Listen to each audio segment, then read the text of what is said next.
Hey, what's up, everybody? I'm just trying to adjust the camera. Why do I see the shot? I see the shot sideways. Let me see, how can I fix that?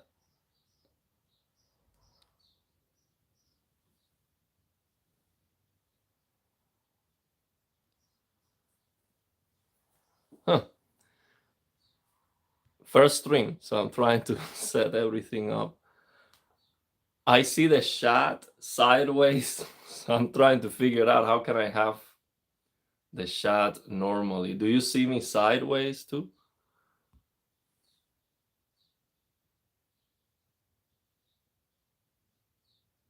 Yeah, first live stream.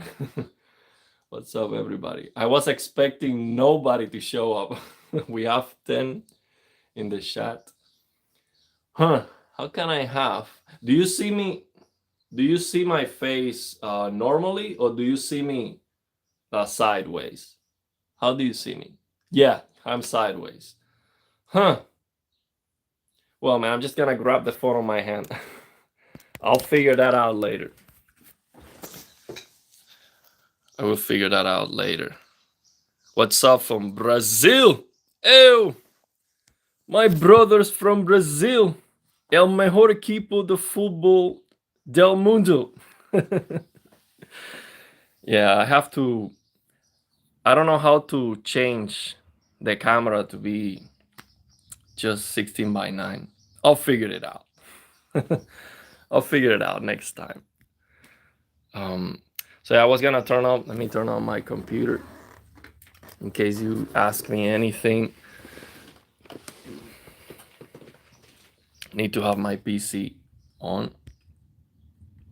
Yeah, so the reason why I'm doing this live stream is because I understand that I have a lot of videos. Okay, maybe too many videos, and somebody who is new to the channel trying to figure everything out is gonna be very difficult because there's too much information. So I need to know where we are, so I can do like a summary, and I can have everybody caught up with where we are. What's up? I see people from Colorado. How is the weather over there? I'm in Wisconsin, by the way. This is where I am.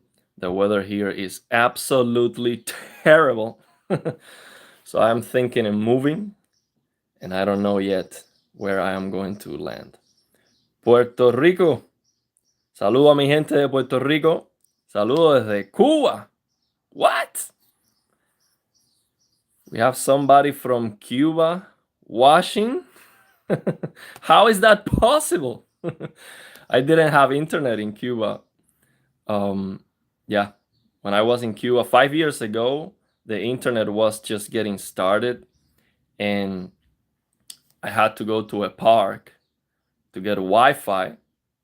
And yeah, it was very uncomfortable, you know, under the sun, a lot of people speaking with their family on the US, screaming. And it was very expensive, so I didn't have internet when I was in Cuba. Oh, Cubans in Wisconsin? Yeah, absolutely. There's a lot of Cubans everywhere. I mean, Cubans, they want to immigrate anywhere just to get out of Cuba, man. Saludos desde México. Herbert de la Hoya. Ya me acuerdo de ti, Herbert. Saludos a mis compadres de México. Los pollos hermanos. Some Cuba stories today. Sup? What is up? Yeah, so I don't know what I'm going to be talking about on the stream. So it's up to you. What topic do you want me to cover? Let me see if we have any questions. Wow, we have 15 people on the chat, man. I was expecting single digits. Raro escuchamos hablar español. Yes. So, Romania, we have people from Europe, Arkansas. I don't have an ST60. I wish I had. Yeah, so I learned English in Cuba. It was very difficult because nobody speaks English. So, yeah, you have nobody to practice with. So I had to study a lot. And yeah, I studied for 1 year before coming here to the US. And yeah, it took me a year of a lot of listening. I was listening to English for 12 hours a day. That's how I made it. I'm turning on the computer so I can have the chat on my screen, so it is easier to see. Let me see. My HDR Cuban, bro. Yeah, so I want to talk about many things on the channel. We started with HDR, the LG C1 settings, and I still have a lot to cover on the C1. We're just getting started.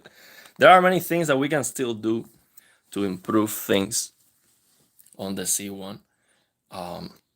So yeah, I'm still gonna have some settings for the C1, but yeah, I have many other things that I want to talk about, and I want to cover things that I don't see anywhere else. Okay, I can't wait to hear step by step from scratch. Okay, I remember your comment, Roger Sousa. I know, I understand what you were saying. He was basically saying, man, I'm watching your videos and I need to go back and watch many videos just to understand what you're talking about. And that's what I want to try to address in the stream. Do you have any videos on building PC for beginners? No, I don't have. And the only reason why I haven't done any videos with that kind of content is because I see that YouTube is overly saturated with that kind of content. So I've been trying to talk about things that nobody else is talking about. But I will definitely, I can definitely do videos like that. But the thing is, when we start doing videos like that, we are always gonna end up talking about price. And to be honest, that's not very interesting. So you're always gonna end up talking about the best value and price, and that's not very interesting.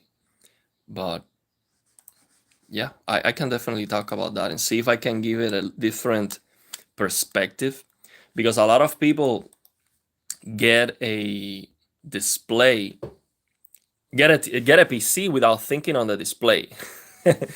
And they spend all the money on the high-end PC, and then the monitor is not important. We're just gonna save money with the peripherals. And the monitor, it has to be the center point. It is the most important thing because it's what you're going to see. So you need to think about the display first. What do you want to see? Okay, what is the level of performance that you need? And then you get your PC around that monitor. It doesn't make sense to do the opposite. And yeah, definitely getting a $4,000 PC and just get an LCD monitor, that's just doesn't make any sense. I get the display, then the PC. Absolutely. That's the way. That's the way to go. I mean, we do the best we can. I had the PC and I didn't know what I know now. So what I did is I spent all my money on the gaming PC, and then I thought, okay, I need a display now. And I didn't have money for the display. So then I got a $25 plasma TV. And just as a transition, because I wanted to get the OLED. And I was blown away. Was like, man, this is incredible. That's why I opened this channel. But the plan was just get a plasma TV, just get a good display to wait so until I can save some more money and get the OLED. And that's what happened. I opened this channel because the plasma TV was amazing, but I made the same mistake. I spent all the money on the PC and then I didn't even have a monitor to enjoy that. So yeah, I'm trying to open the chat on my PC so I can see it better. So let me see. Yo tengo un breve.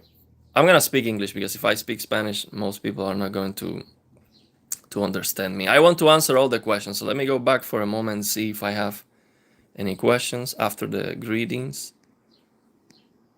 So I am definitely going to cover this question, step by step, all my settings, all of that, all the settings on the C1, step by step, and make sure that I'm not missing anything that you don't understand.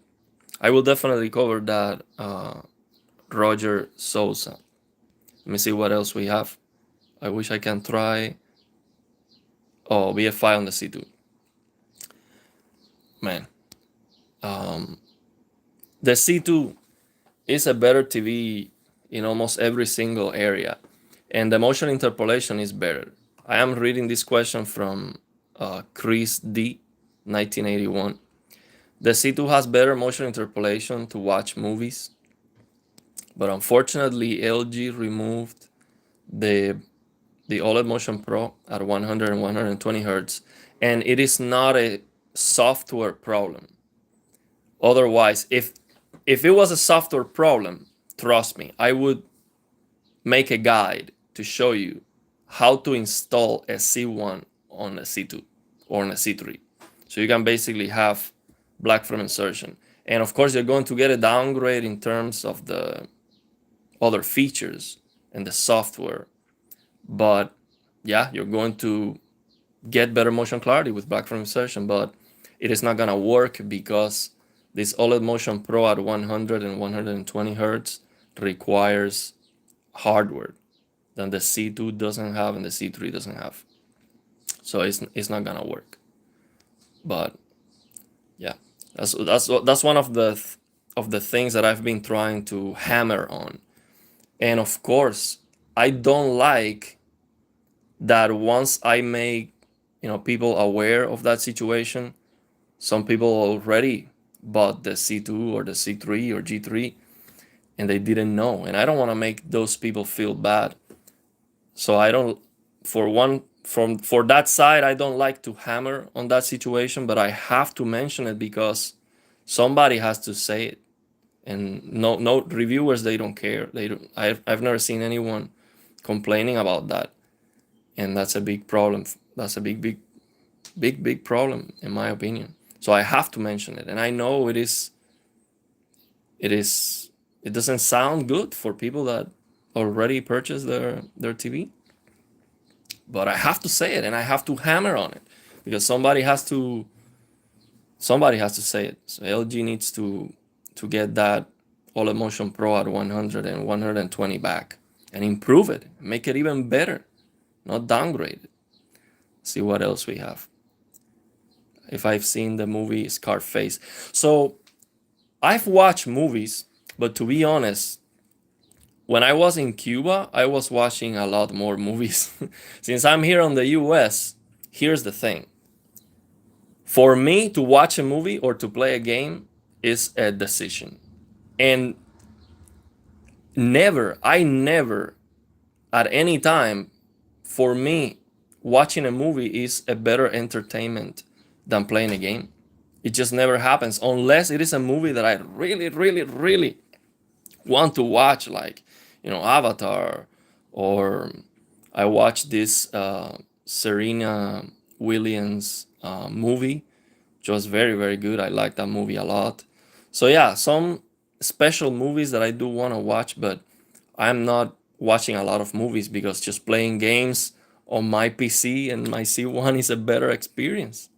And also because after getting used to this picture quality with the LG C1, this motion clarity and this fantastic fluidity, for me to watch a 24 frames per second movie is painful. And yeah, I want to talk about that too. It's just, for me, the movie industry is just wrong. I don't understand. I spoke the other day with a content creator. He was doing a documentary. He was a director. It was a low budget documentary. It was not like a Hollywood producer or anything like that. And I explained him motion clarity, and you should record at 120 FPS if you have the camera. And you're going to just do something that nobody else is doing, and a lot of enthusiasts are going to appreciate that. And he had no clue. He didn't know anything about motion clarity. He was completely clueless. And that's what happens. This movie and content creators that do these big movies, they think that 24 frames per second is better, and it is not. It is not. There's nothing cinematic with a stuttery picture. It's just terrible, and they just don't understand that. That's why we still have that that bad experience with movies. Somebody's asking me, they have an A80J, one has 120 BF5. Oh yeah, he has a QD OLED, the Alienware QD OLED, and a TV with the A80J, and he says that he uses more the QD OLED. Yeah, I mean it's a great monitor, but I prefer a bigger size, man. That's for me. That's the problem with monitors. I know that next year we are expecting this 240 4K 240 hertz OLEDs, which we don't have yet. We don't have 4K 240 hertz. We have 1440p. So I'll be great, but the problem is the screen size. If it's a monitor, it's a smaller screen size, so that's a downgrade. I'm not going to a smaller screen size. I got this plasma TV, this Pioneer Kuro plasma TV that is 60 inches. And it's 1080p, but it's a bigger screen size. And sometimes I'm like, man, I prefer that bigger screen size, even if the picture quality cannot be as good as my LG C1. So for me, I totally agree with that. Size is king. So if you have an A80J, it's a bigger screen size than that monitor, and it has 120 BFI, I would definitely figure out the settings for that TV to make that 120 BFI look fantastic on the PC. And man, that's gonna be a better experience than that smaller monitor. The QD OLED monitor might have better colors and higher peak brightness. And you got the DWF. I saw the monitors unbox video the other day. There was a firmware update for that for that DWF that improved the performance of the HDR significantly. Basically, there was a true black 400 HDR option and a 1000 nits HDR option, but the problem was that the 1000 nits HDR option was very inaccurate, and I think it was over tracking the EOTF, so everything was looking overly bright, and they fixed that with a firmware update. For the DWF, the first one, the first QD OLED Alienware monitor, you cannot update the firmware, which is very unfortunate. So you cannot get those kind of upgrades. But yeah, that's a tough choice. But I would definitely try to figure out some better settings for that A80J, and that's a bigger screen size and better motion clarity for sure with 120 BFI. You bet. Let's see. Just bought a PC. Let's see what else. What other questions? Get the display then the PC for sure. It is interesting you mentioned. I'm reading the comment from Thunder. It is interesting you mentioned you might get into VR. Motion clarity will be definitely an important component of immersion, but you'll find that frame rate or FPS is the big limitation for VR. You mean because on VR, you need to get double the performance. So to get 60 FPS on VR, your PC needs to be able to give you 120 FPS actually. So I'm not sure if that's what he's referring to, with the FPS being the limitation. Like the performance is like a lot more demanding to get the frame rate on VR. But VR also has asynchronous reprojection to help with that.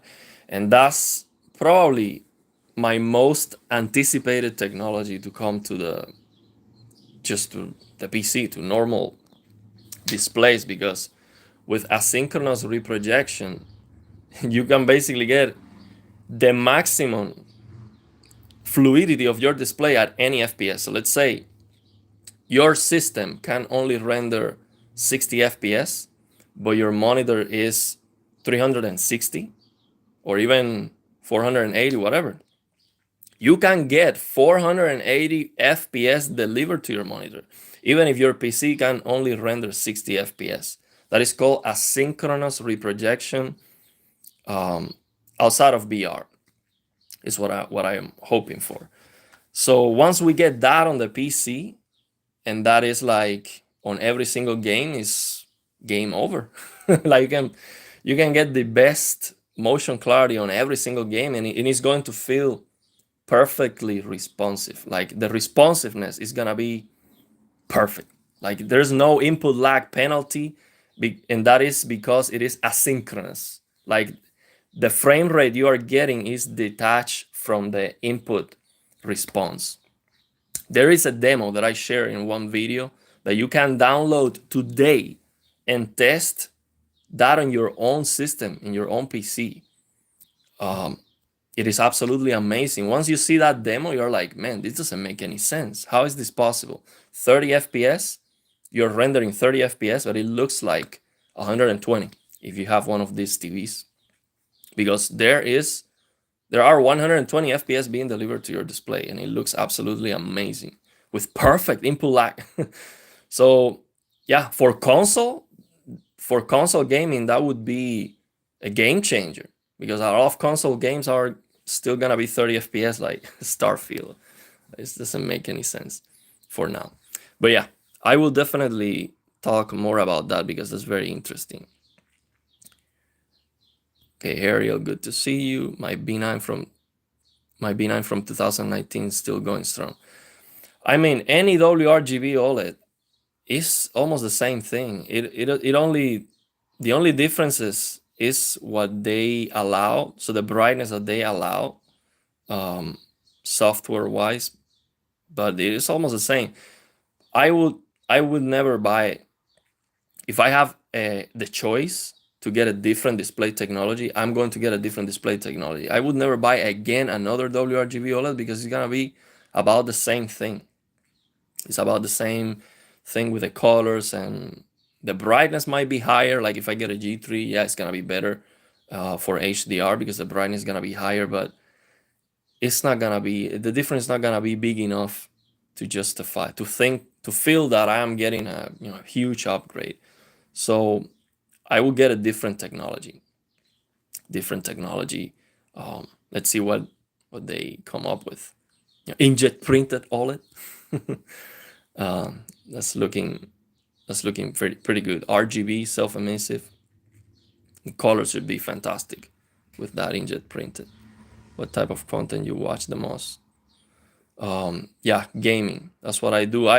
The content that I watch is on YouTube. I like to watch all the tech channels. Your Gamers Nexus, Hardware Unbox, once in a while a Linus video, because I think Linus is a genius. I mean, it's just the way he speaks and the way he sells stuff. That's just a master class every single time. So yeah, I watch Linus videos.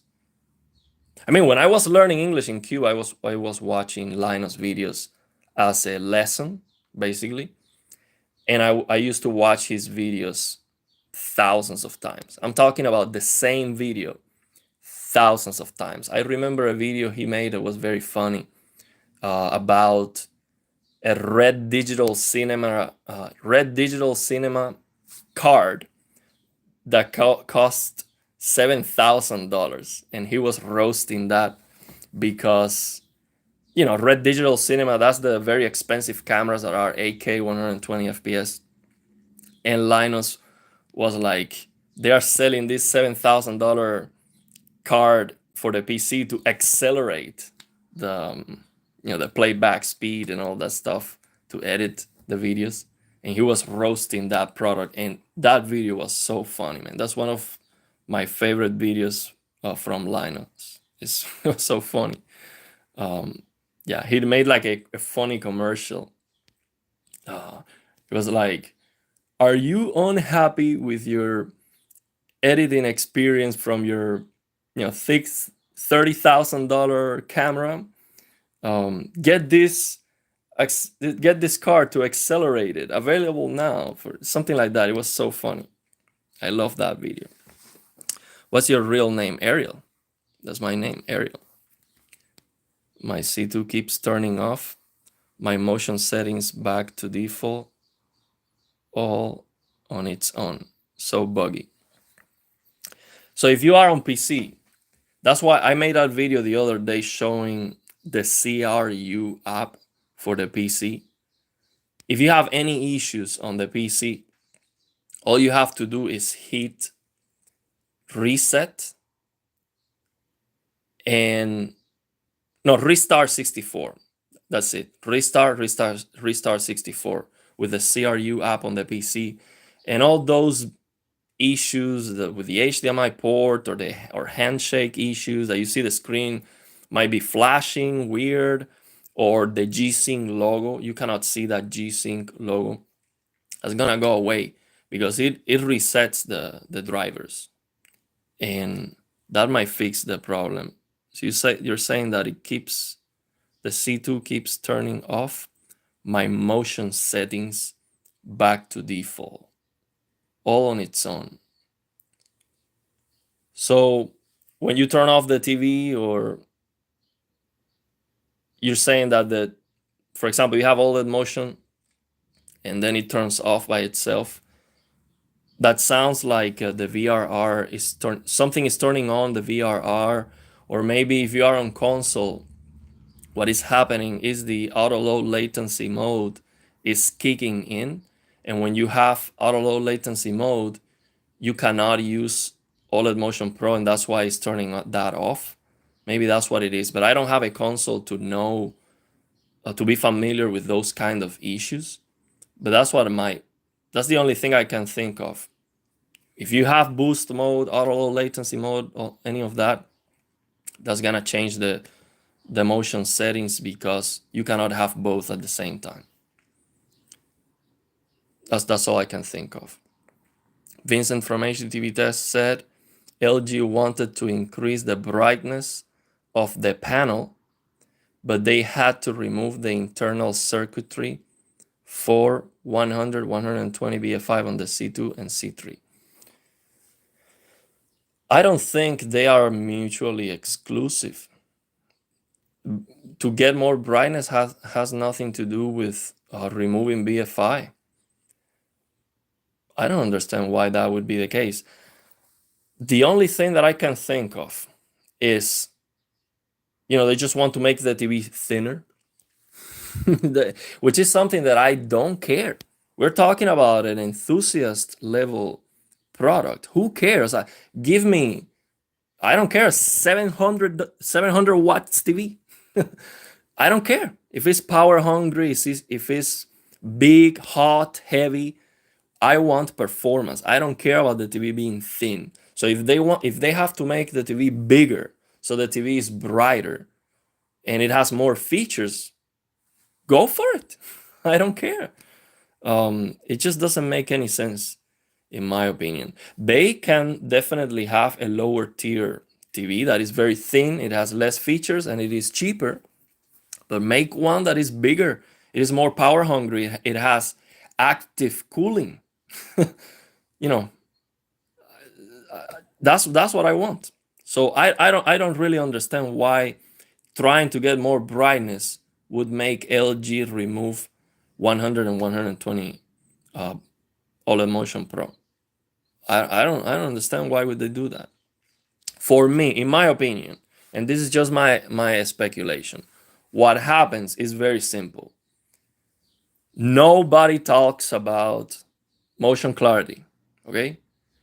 Because I believe not enough people know enough to care, okay? So no reviewers talk about motion clarity. People turn that on. People turn black film insertion, OLED Motion Pro high. They turn that on, and Oh, it looks darker. I don't like it. They don't know. They don't even give it a try. And the picture quality looks bad because there has to be a gamma adjustment. Okay. The picture quality needs to be tuned for black film insertion to look good. So the majority of people, they don't know how to tweak the TV settings to make it look good, and they shouldn't have to know. As a customer, you should just buy the TV, okay? Hey, there's this feature you can turn on to improve the motion clarity. You turn it on, it still looks good, and the motion clarity is better. With my settings, and I've showed that on the video, going to no black film insertion and going to black film insertion, and the mid-tones and the near black looks exactly the same. The only difference is gonna be on the peak brightness. That's what LG needs to do. They need to adjust the picture quality. So when you turn that on, the difference is minimal. Okay? The difference is just gonna be the peak brightness. But the mid-tones and the low and the near black detail has to be the same. And that is totally possible. If they do that, people are going to give those features, they're gonna give it a try, and once they realize how good they are, they will definitely use it. Because people pay a lot of money for 30% more FPS. Motion clarity is like doubling the FPS. You use all the Motion Pro High on the LG C1, it's like 2.6x better motion. How much money would you pay for a GPU that's gonna give you 2.6x more performance? That's just insane. It is a no-brainer. So yeah, Eric Carman is asking me, do you watch Cartoon Network? I like South Park, I can tell you that much. That's one of my favorite cartoons. I think they're not making those anymore, unfortunately. But I haven't watched it in a while, but I like a lot South Park. And yeah, I've watched some of those movies, Simpsons. I like it. Hi, I have a question about BFI. If the black frame insertion were to be replaced with a brighter frame, yeah, such as a white frame, do you know how would that affect the perceived motion? So the problem is it's gonna look bad. That's the problem. It's going to look bad. I understand the idea, and I got that question before, but it doesn't work. If you have a flash that is a white, full white flash, that's just gonna look bad. It's gonna look bad. That's the problem. I haven't seen it, but I've thought about it, and other people asked me that question before. It doesn't work. It's not gonna work. It's gonna look washed out. It's gonna look bad. And yeah, the motion clarity, you're still reducing the pixel visibility time, but the thing is, it's gonna look bad. It's not gonna look good. But it's a good idea. It's something good to think about. Like if that idea cross your head, you're thinking right. Okay, but I think it doesn't work. I've never seen it because it's not gonna work. I thought about it. It's just not gonna work. Do you think it is a good idea to upgrade to an OLED from a calibrated ST60 or just wait? If you watch 1080p SDR movie content, no. But if you want to watch 4K HDR, yes. Unfortunately, 24 frames per second on the plasma is gonna look much better in terms of the fluidity. But the thing is, 24, 30 frames per second sucks anyway. There's even on a plasma, it looks bad, but unfortunately that's what we have. So you cannot do anything about it. So on the plasma, the fluidity is gonna be better just to watch regular content. But an OLED is gonna be a much better display in every single way. In every single way. I mean, the ST60 is one of the best plasmas. The color saturation, you might, depending on the OLED that you get, you're going to maybe miss a little bit that color saturation. So maybe try a QD OLED. I mean, the plasma technology doesn't have perfect blacks. The QD OLED, you need to watch that on a dark room because the QD OLED, under lighting conditions, you don't have perfect blacks. The screen just lights up and it doesn't look it doesn't look like an OLED. It looks very bad on the lighting conditions. But if you turn off the lights, a QD OLED is definitely gonna be more saturated. It's gonna give you a better color saturation. But yeah, if you get a WRGB OLED coming from a plasma and you don't know how to tweak the settings, you might have a bad time. That's what happened to me. I had my plasma, my Panasonic TCP 42S1 is a lot worse than that ST60. And when I got my LG C1, I was frustrated. Like the colors were looking desaturated. I didn't like it at all. So you coming from an ST60, I would recommend you a QD OLED. And I'm not a big fan of QD OLED just because of that situation with the black levels. But turn off the lights. You have to turn off the lights anyway to get the best picture quality. If you care about picture quality, you want to be in a dark room. So coming from an ST60, I would say get a QD OLED because you're also going to get that screen uniformity of the QD OLED. So QD OLED, you're for sure you're not going to be missing color saturation. And if you get a WRGB OLED, if you don't know how to tweak the settings, you might be missing some color saturation. But it's gonna be better anyway. It's gonna be brighter. The HDR is a big upgrade. 4K is a big upgrade. The perfect blacks is a monumental upgrade. So don't wait. Get the OLED, but don't throw away your plasma.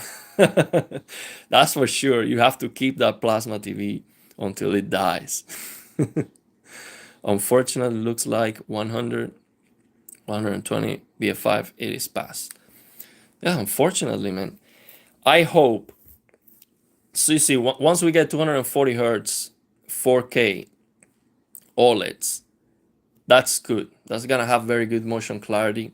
The same motion clarity as 120 FPS with OLED Motion Pro Medium on the LG C1. OLED Motion Pro Medium on the LG C1 improves the motion clarity in 2x because it reduces the persistence in 2x. So that's like 240 hertz 4K, and that looks very good. But the problem is you need 240 frames per second. Okay? So yeah, that's a problem. So you need a very powerful system. I hope that Nvidia, now with the increased refresh rates of the displays, I hope that Nvidia DLSS 3, that frame generation, I hope they quadruple the generated frames. The reason why they haven't done that is maybe because of latency, and because it doesn't make a lot of sense right now because we don't have a lot of 500 hertz monitors or even 360 hertz monitors. And the 360 hertz monitors we have is like 1440p or 1080p. And people that use those monitors for esports, you can get on those games, you can easily get a very high frame rate. So you don't have to. And if you have an Nvidia 40 series GPU, it is very easy to get the performance. But we need more frames, and that Nvidia can easily, instead of doubling the frame rate with frame generation, they can quadruple the frame rate. And once we have 480 hertz 4K OLEDs, we can definitely use that, because you might be able to get 100 FPS at 4K in most games with a very powerful PC, but then you quadruple that and you can really take advantage of your display. So that's gonna be very important. Or even better, get synchronous reprojection outside of VR, or both. Get frame generation, DLSS, asynchronous reprojection. So I think that the future is really a combination of everything. So I see the future like this. Nvidia is going to use AI to fix the artifacts of asynchronous reprojection. So the problem with asynchronous reprojection is that occlusion artifacts. So you don't know what's behind the object. So using AI, Nvidia can guess what is behind the object. And in that way, we can get a cleaner asynchronous reprojection. And once we get that, man, it's game over. That's just gonna be insane picture quality no matter what.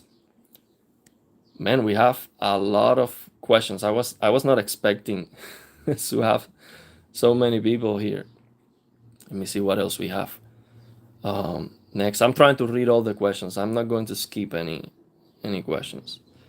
Nvidia ULMB 2 versus black frame insertion at a theoretical 240 Hz for an OLED. Which is better in terms of motion clarity and brightness? So ULMB 2.0 is just a quality standard, okay?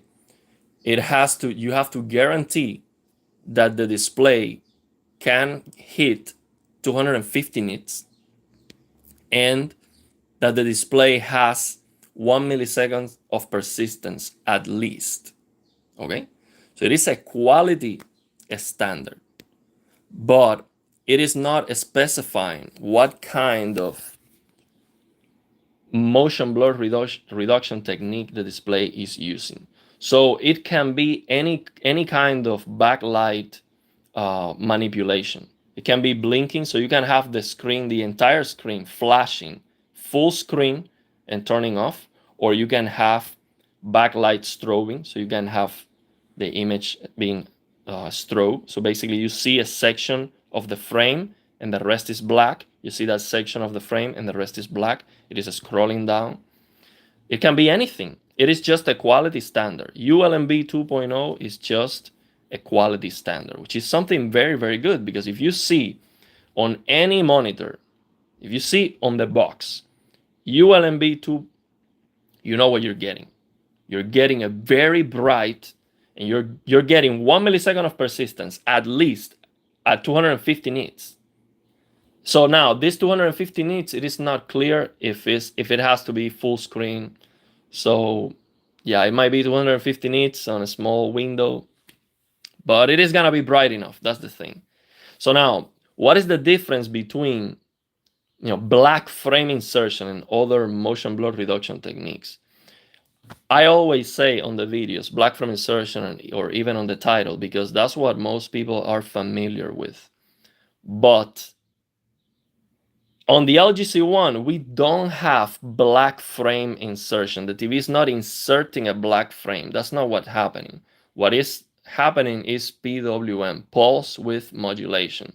So what is happening is that the TV is drawing the picture left to right, top to bottom, left to right, top to bottom. And what it's doing after it's drawing that section of the frame, let's say we have 38% of the frame being drawn. The TV is gonna scroll that down and the rest is gonna be black, okay? So we are not inserting a black frame. The C2 and C3, they are inserting a black frame because the TV is 120 Hertz, and what is happening is that the TV, when you are at 60 with OLED motion on, what is happening is that the TV is really at 120 Hertz. So you are feeding the TV 60 frames, and what the TV is doing is interpolating a black frame in between. As a consequence, you're going to reduce the persistence in half, and you're going to improve the motion clarity in 2x. So that's what black frame insertion is. So the limitation of black frame insertion is that you cannot go beyond the refresh rate of the display. So let's say you have a 240 Hertz OLED and you only have black frame insertion. You cannot get better than 4 milliseconds of persistence. So 240 Hertz on a sample and hold display means 4 milliseconds of persistence. Why? You divide 1 divided by 240, you multiply that by 1000, you get 4 milliseconds. Okay? So if the display has black frame insertion techniques, what that's going to allow you is to get those 4 milliseconds of persistence at 60 or at 120, okay? But you cannot go beyond those 4 milliseconds of persistence. So now that's the other benefit of ULMB 2.0. The monitor or the display has to support that motion blur reduction technique at its maximum refresh rate. So let's say you get a 500 hertz monitor that has ULMB 2.0. Oh my God. That's going to have that motion blur reduction technique at 500 hertz. So imagine if you are improving the motion clarity in 4x and you get 500 FPS, okay? Then you can get 500 multiplied by 4. Okay, so that's going to look in motion like you're playing your games at 2000 frames per second. Okay, absolutely incredible. Okay, so that's very, very good. That's another advantage of ULMB. So basically, black frame insertion is not the best. You want PWM, you want something else, backlight strobing, so you can get a motion clarity that's beyond the refresh rate of the display. That's my answer to that. But yeah, I'm gonna go to the next one because I can keep talking about that forever. 24 FPS is just tradition at this point. Yeah, man, I really 24 frames per second for movies, especially when you're watching a movie like Avatar. I know they have an HFR version of Avatar. Still not enough. 48 frames per second, that's not enough. It doesn't make any sense to me to have an 8K 120 FPS capable camera and record the movie at 24 frames per second. That's nonsense. Why would you do that? So the only thing I can think of is that by having a lower frame rate, the shutter speed can be better to capture low light. So basically, when you increase the frame rate, you have to change the shutter speed of the camera. So the shutter speed is like black frame insertion built into the camera. I know that's not what it is. It is like the amount of light that is entering the sensor. So when you have a lower frame rate, you can get better low light performance. So if we are talking about picture quality, of course, you can definitely get a better picture quality with 24 frames per second recording than what you can get with 120 frames per second recording. But these cameras, these red digital cinema cameras, or the Sony camera that James Cameron used to record Avatar, it is amazing, man. That camera at 8K 120, it just records absolutely unbelievable picture quality, and most of Avatar is CGI anyway. So why would you record that thing at 24 frames per second? It doesn't make any sense. It's nonsense. They have to understand that and start recording at a higher frame rate. Let's see what else we have. Man, I'm definitely going to improve this next time. I didn't know I'm gonna have to have the camera on my hand, and I have the chat all over the place, so I'll figure it out for next time. This is the first stream. Okay, let's see what else we have. Man, you have so many questions. I lost where we are. Okay, 24 FPS. I always like your energy, your videos, your passion. Mate, I do exercise, man, for the energy. Exercise is very good to keep the energy up. Eat very good, exercise, keep the energy up. It is good to have a plasma TV. It is good to have a plasma TV for movies. Yeah, 1080p, 24 frames per second movies, it doesn't get any better than the plasma. That's what she said. Hello, full HD. I remember you from the beginning. There's a lot of people that have been here with me since the beginning, man, and I've done so many videos. So if you resisted all that, still here, I really appreciate you. Russian? No, I'm Cuban.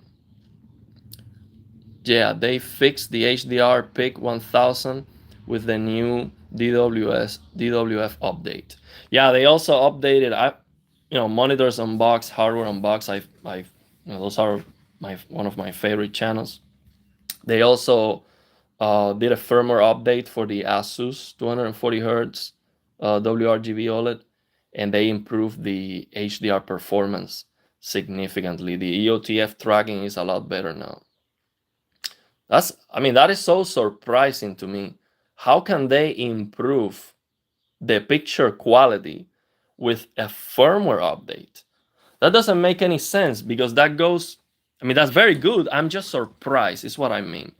Because we see, for example, TV calibrators, they say you cannot copy calibration settings because each panel is different. And I understand that.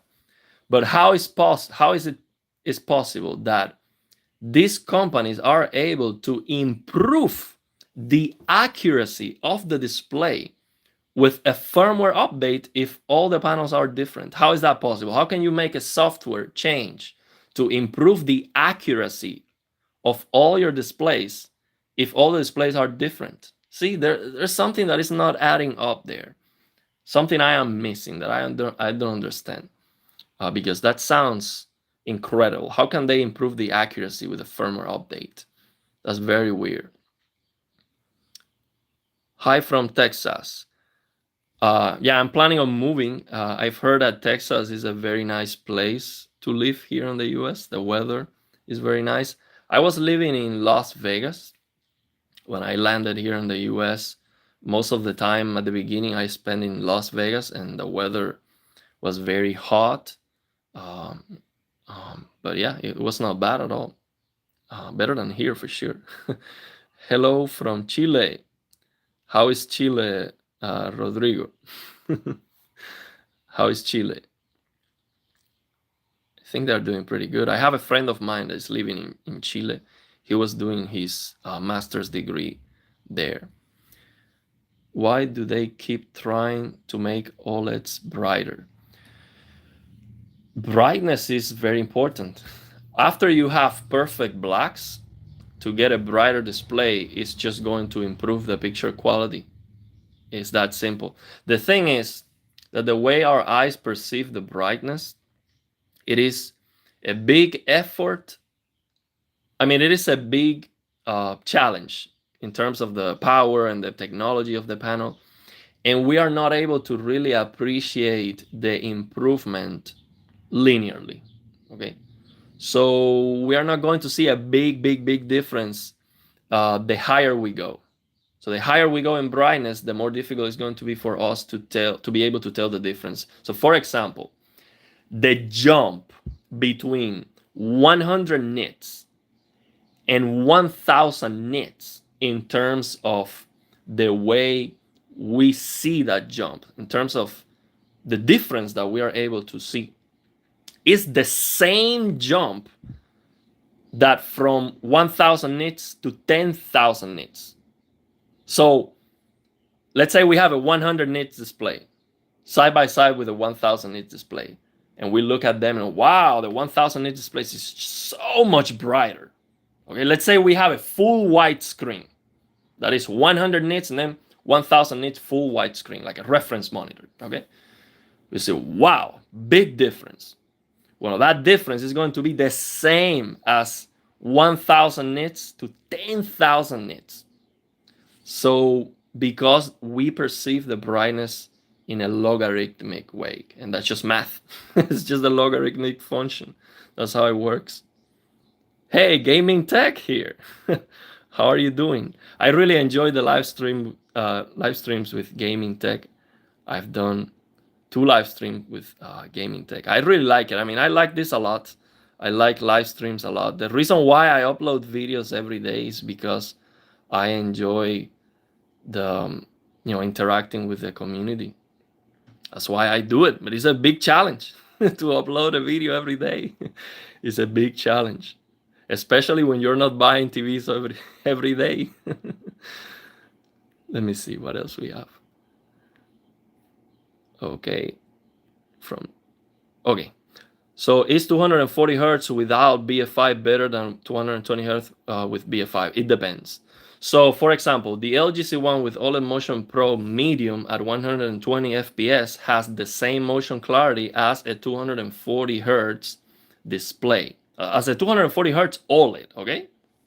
I mean, if you compare that with an LCD, that's like a 360 hertz LCD, because the LCDs, they have gray to gray limitations, okay?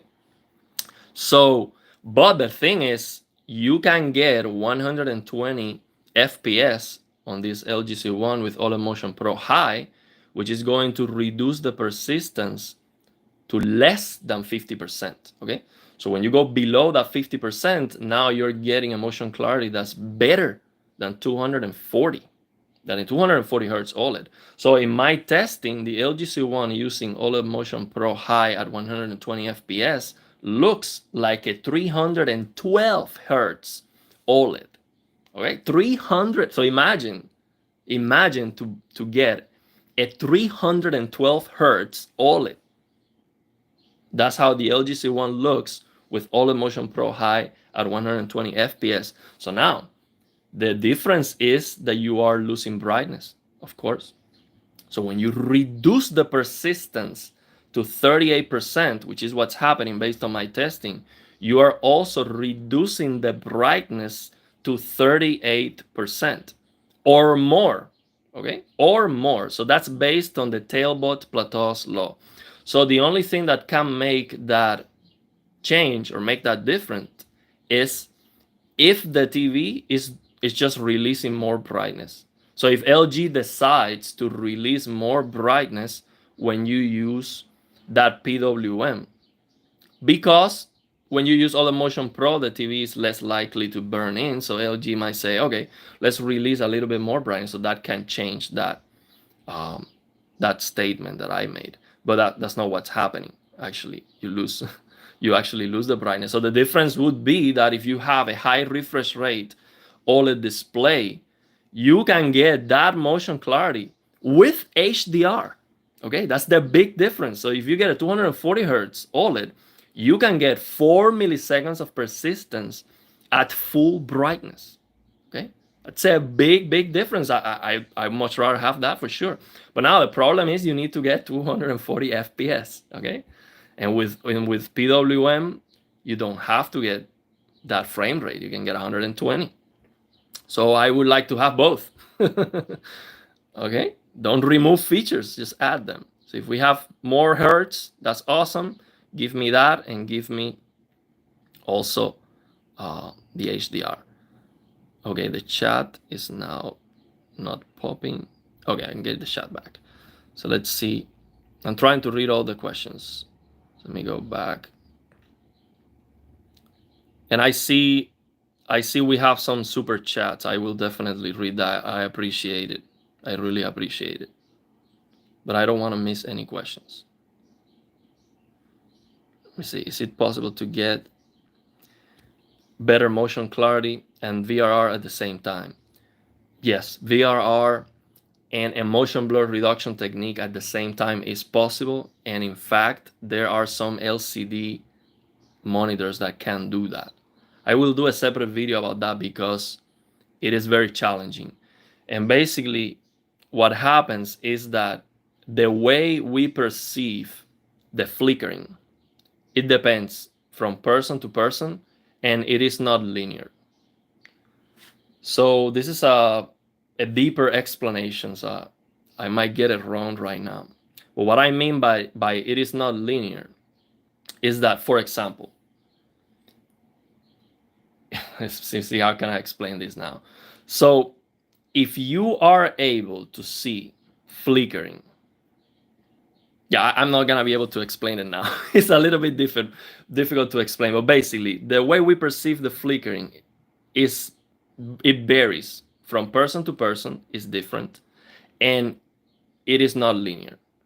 So for example, at 100, let's say at 60 FPS, if you reduce the persistence to 25%, which is the LG CX, for example, the LG CX using OLED Motion Pro High at 60 FPS, based on the reports and everything I've read on the Blurbusters forums, is reducing the persistence to 25%. And for most people, the flickering is too much. Okay, so now,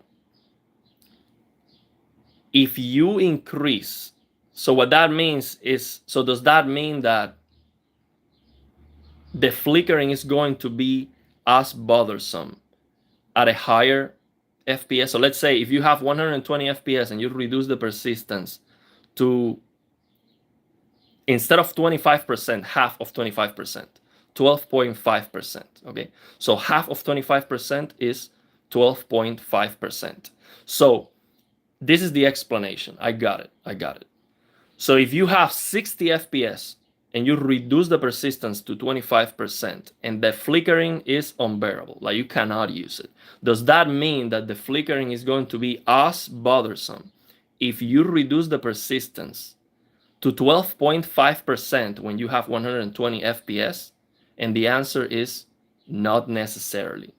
Why? Because the way we perceive the flickering is not linear. Okay, so how flickery those 60 FPS is going to look if you reduce the persistence to 25% is not gonna be the same as if you can get 120 FPS and reduce the persistence to 12.5%. And that is something awesome, because that might actually work. If you can get an OLED bright enough to make that 12.5% pixel visibility time work, that would be incredible, because you can get an insane motion clarity. You're improving the motion clarity in 8x. Okay, that would be insane. So you have 120 FPS multiplied by 8. That's almost 1 millisecond of persistence. Actually, that is gonna be 1 millisecond of persistence. So that would be insane. So I think that's possible, and the LG G3 is bright enough for that. It's bright enough for that. So if you can get on the G3 1300 nits on a 10% window, that means that 12.5% window, you can get 1200 nits. Okay, 12.5% window, 1200 nits. So now 1200 nits, if you reduce that brightness to 12.5%, how much brightness do you have? That's like 100 nits full screen. Okay, so the LG G3 could have 1 millisecond of persistence and have like 100 nits brightness full screen. Okay, so yeah, that's my math right now live here. I might made a mistake, but I think I got it right. So that's why I said, as soon as they announced the G3 brightness, I said, man, the potential of the LG G3 with that increased brightness, knowing how good LG is with this motion clarity, with all the motion pro, the potential is just off the chart. They could have 1 millisecond of persistence, or at least close, and still give you a tremendous picture quality. So yeah, let me see what other questions I have. With my console, I have to turn off HDMI deep color to get the OLED Motion Pro to work. So I don't have a console, but what I've heard is that you need to turn off ALLM, auto low latency mode, to get OLED Motion Pro to work.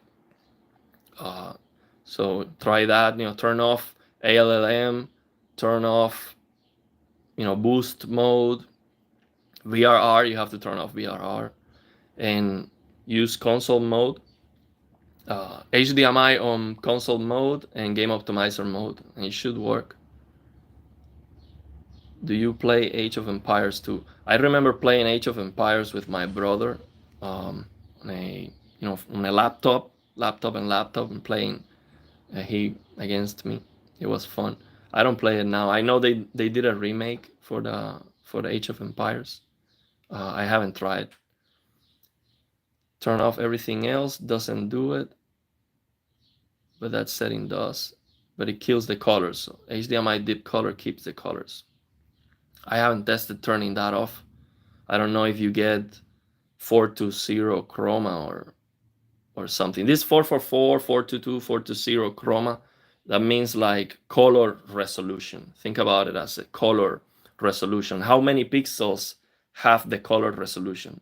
You might have 4 pixels giving you the color resolution of 1 pixel. That's when you have that 420, 422, and all that stuff. It's just about color resolution. So maybe using that deep color, you turn that off, maybe that's gonna be the problem. You get less color resolution, and that's why the colors, they don't look as good. Did you hear about the new double stack layer OLED for the new iPad Pro that promise the double the brightness. Can that tech make it to monitors and TVs?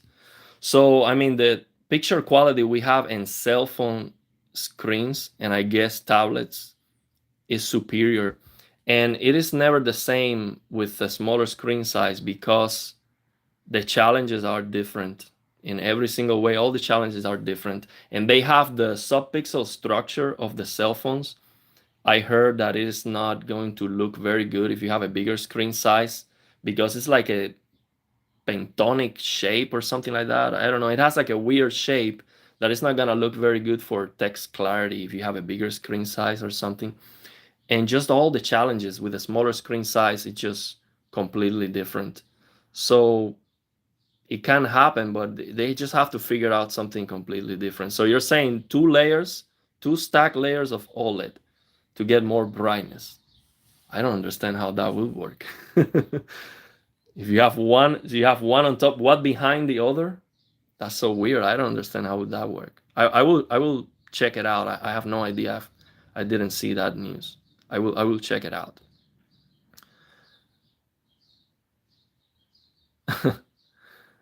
Let's see what heard about global warming. Yeah, so man, one of the things that I hate the most about these displays is that they are nerfing the performance sometimes because of saving the planet kind of mentality. And I don't think we can save the planet with $2,000, $3,000 displays. That doesn't make any sense. We need more performance. I mean, Nvidia is releasing GPUs that are 400 watts. Like, people have PCs, the gaming PCs, high-end gaming PCs, they consume like 600 watt, and they can go even higher. So trying to make the displays less power hungry to save the planet doesn't make any sense. I'm sorry. For example, the LG G3 is proud that they actually lower the power consumption and it's now brighter. No, why would you do that? Give me the same power consumption. So if you don't want to go over, I understand. But give me at least the same power consumption and even more brightness. So now, because they add the MLA, they said, okay, we can lower the power consumption and still be brighter. No, don't lower the power consumption. Make it even higher. So I don't really like that at all. So for example, let's say that you install the G2 firmware on a G3 and you actually had the power necessary to drive that, it would be even brighter. You get what I'm saying? So basically, they are driving the OLED with less intensity because of the MLA, and it's still brighter. And they think that's something good. No, give me more power. I don't care about saving the planet with a display that costs $3,000. That doesn't make any sense. Save the planet doing with other things, but not with $3,000 TVs. That doesn't make any sense. Most people don't care about that. Manufacturers just want to sell TVs. They are running out of ways to sell TVs each year. Yeah, you just want to sell you a TV. It's that simple. Average person will purchase a TV based on size and price, not picture quality. Yeah, that's true. That's what it is. Of course, TV as a product is dying. There isn't even a good amount of 4K content on broadcast. Only physical media and streaming is unreliable because of throttling. Yeah, man, sports. That's one of the things, because I like sports. But what we get with sports is 720p, 30 frames per second, man. That's just nonsense. Nonsense. We need for sports, we need at least 60 frames per second. I don't understand. You see them recording the games with a camera that's just gigantic camera. It's a very, very good camera, and they're recording at 720p, 30 frames per second. It doesn't make any sense, man. I'm sorry. I don't know what that needs to change. Nonsense. Amazing world. Okay, I'm gonna try to filter, not filter but if I start reading all the comments, I'm never going to end. I was not expecting to get this many comments. I'm out. Best switches. Okay.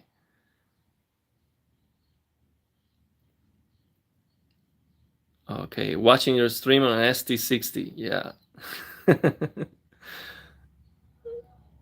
OLED crashing in price. I think the TVs and the OLEDs are very cheap. I mean, that's very, very cheap.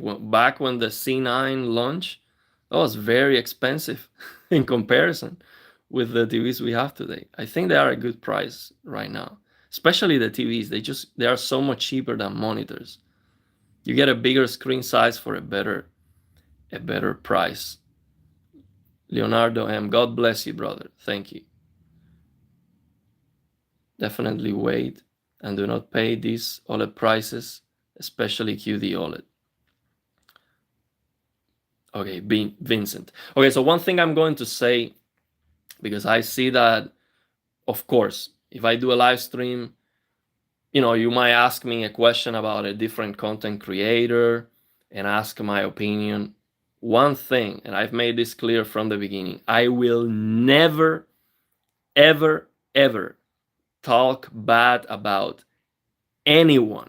Never. For any reasons. Anyone can do a video talking bad about me. I'm just going to ignore it. I'm not going to respond to it. This is drama free. Okay. So I will never criticize anyone. I don't care who they are, what they do, if they are good, bad, terrible person. I don't care. I will never do that. But I will try to be honest. But if I have something bad to say about someone, I'm just not gonna answer anything. So let's see, what is this about? Vincent. I am subscribed to HDTV Test. I like his content.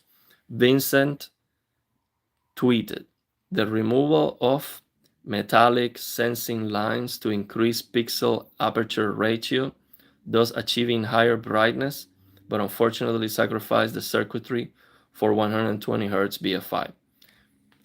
It is something that I don't understand, that I am missing, maybe.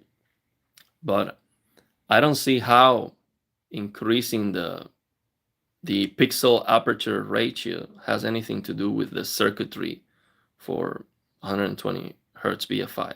But it is something that I am clearly ignoring. I don't understand why that. I would love to understand why that's the case and how that works. That's unfortunate. That's unfortunate. But they can, they can figure it out. Okay, you can tell me that they can figure it out somehow. The thing is that not many people care. Nobody talks about it. It costs money and resources, and that's all there is to it. I mean, if they have to spend more money on it, it is more challenging, and nobody cares, why would they do it? But yeah, it might be that there is something, yeah, that is making the BFI more challenging if you want to get more brightness. I'm not a big fan of C2 BFI 60 Hz. The LG C2 with OLED Motion Pro on at 60 FPS should look like 120 FPS, exactly the same in motion with half the brightness. So you cut the brightness in half, you increase the motion clarity in 2x. That's how it should look like. And the flickering, again, flickering perception, it depends on the person. Some people are going to perceive the flickering more than others. For me, the LG C1 with OLED Motion Pro High at 60 FPS flickers. I can definitely see it, especially when I have a white screen, a full white screen, or something that's white, like I'm looking at the clouds, most of it is white. I can see the flickering clearly, but I can live with it. I get used to it. It is not terrible. So I guess that, less flickering is gonna be even better. You're gonna get less motion clarity on the C2, but it is not 38%, now it's 50. So I think it might be a good option. So OLED Motion Pro Medium on the LG C1 should be exactly the same as the C2 and C3 with OLED Motion Pro on at 60 FPS. But the problem is on the LG C1, OLED Motion Pro Medium is doing 240 Hz PWM at 60 FPS, and that doesn't work, because you get double refreshes of each frame. And that doesn't work. So I guess that And to improve the motion clarity, you need single strobing. You need single strobing for each frame. So they would need to make a firmware update, which I made a video explaining how LG should make a firmware update to make OLED Motion Pro medium and low, also auto, work at 60 FPS. It's basically they cannot do 240 hertz PWM. They have to do 120 hertz PWM, so it works. So it would be the same as the C2, and I think it would be a good option. So you don't like it, maybe, again, it depends on the person. Maybe it flickers too much for you.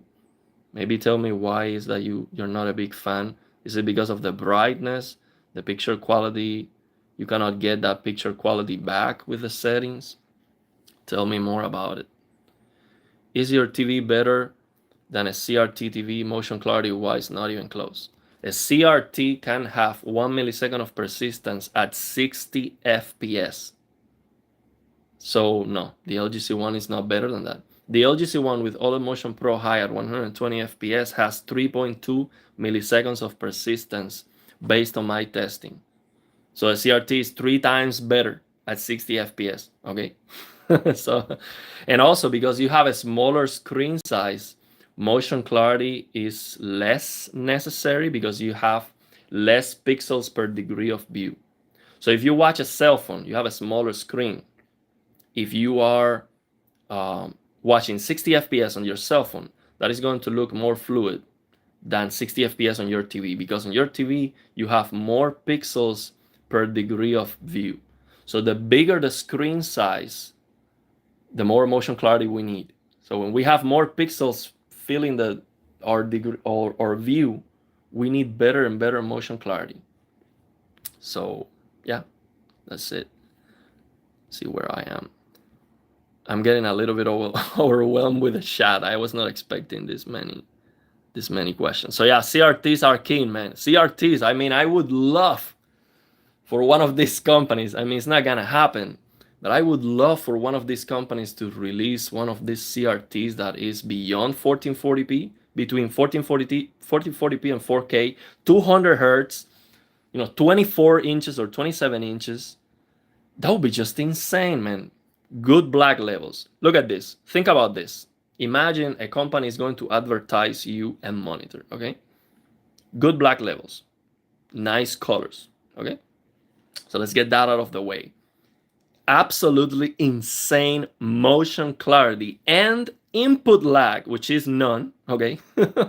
0 input lag at 60 FPS. It looks like 1000 frames per second. Would you buy that monitor? That's a no-brainer. Where do I buy that monitor? I only need 6. So you're telling me that I only need 60 frames per second. I am going to get no input lag, and when I move the camera, it's going to look like 1000 frames per second. Where do I sign? Okay, where do I buy that? That's a no-brainer. The CRTs are keen. I'm sorry, I still don't. Of course, the picture quality on an OLED, HDR, all that good stuff, yeah, it's very nice.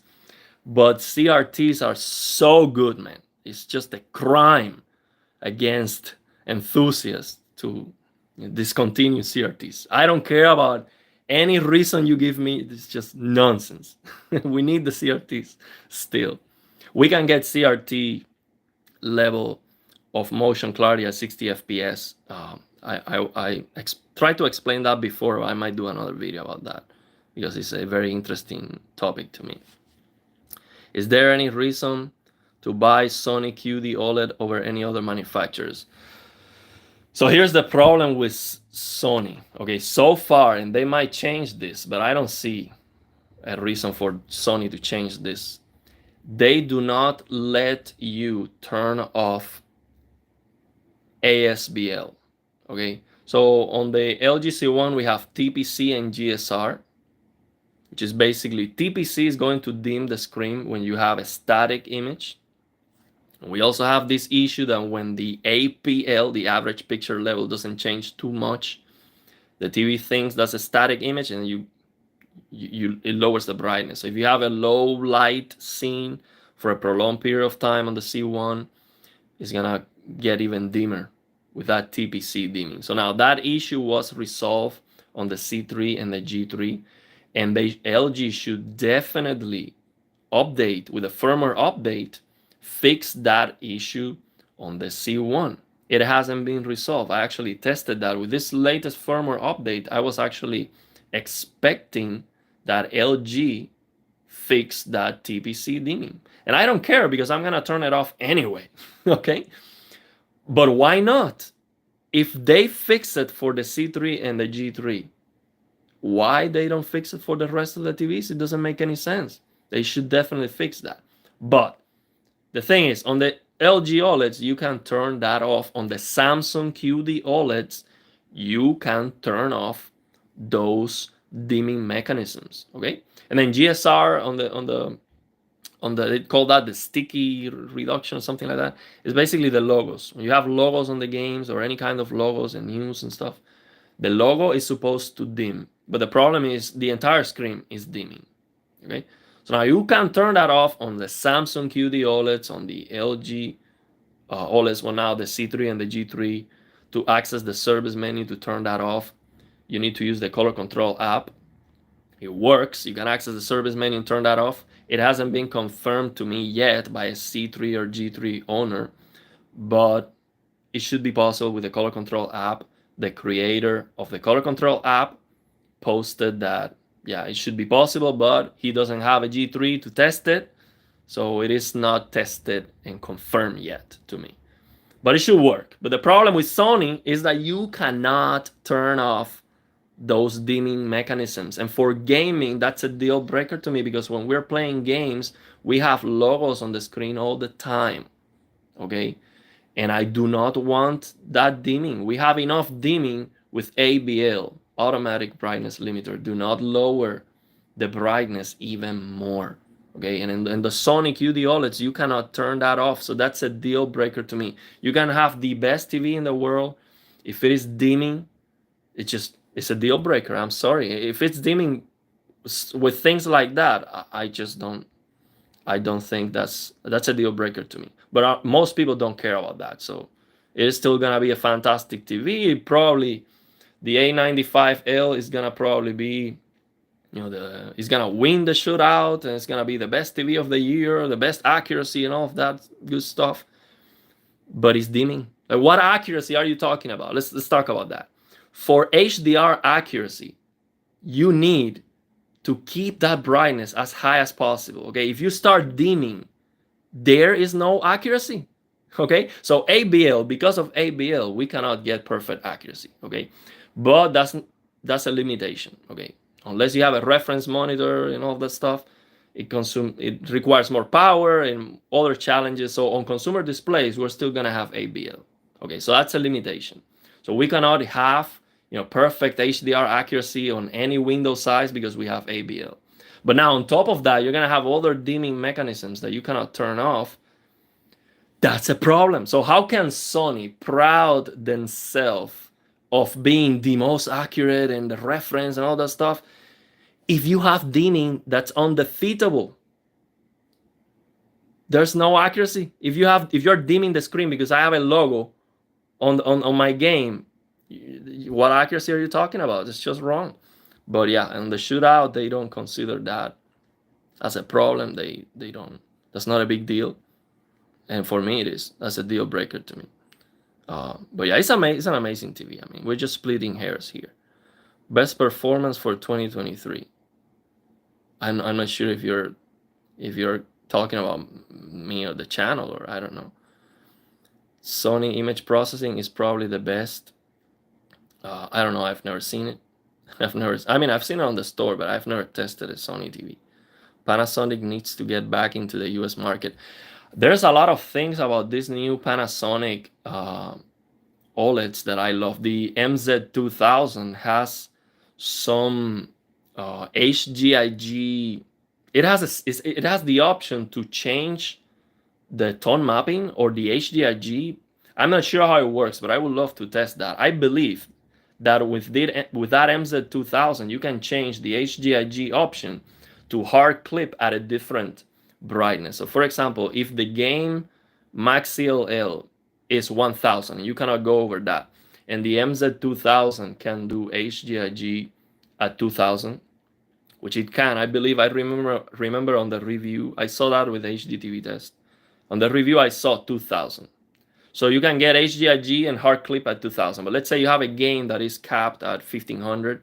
You can change that HDIG option so the TV actually hard clips at 1500, something like that. You can change it to 1000. So you can change that. So I think that's a very nice thing about that MZ2000. But I'm not sure how it works. But that Panasonic has some nice features.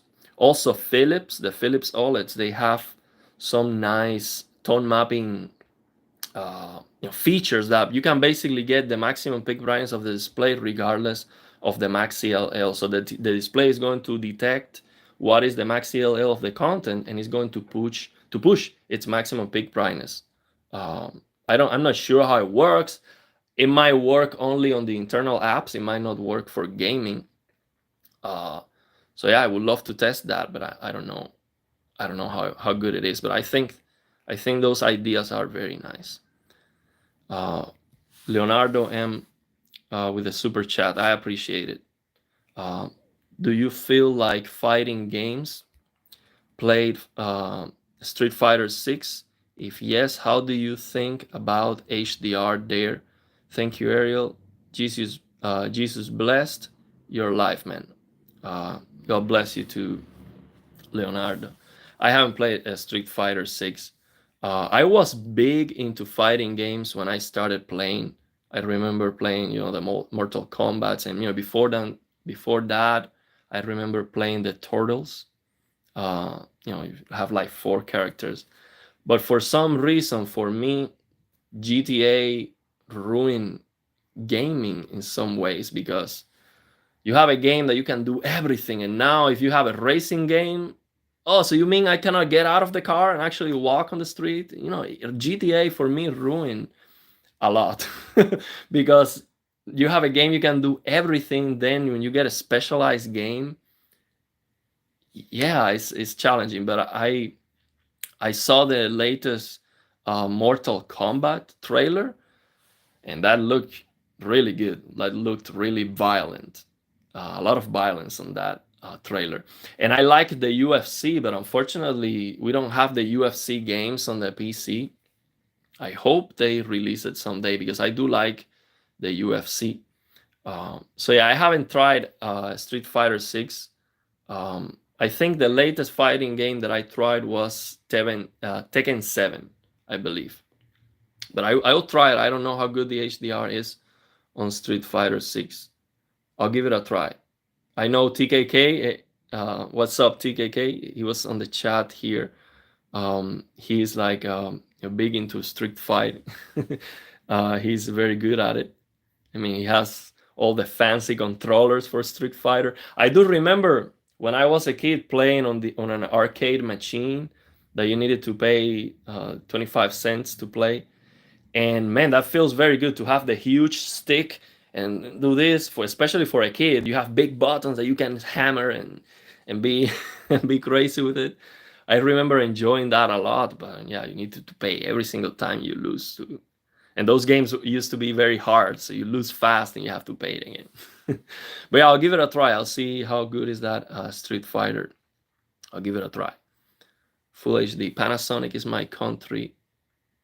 Is in my country still, but unfortunately does offer new models next year, every year since Corona. It's not offering the new models yet.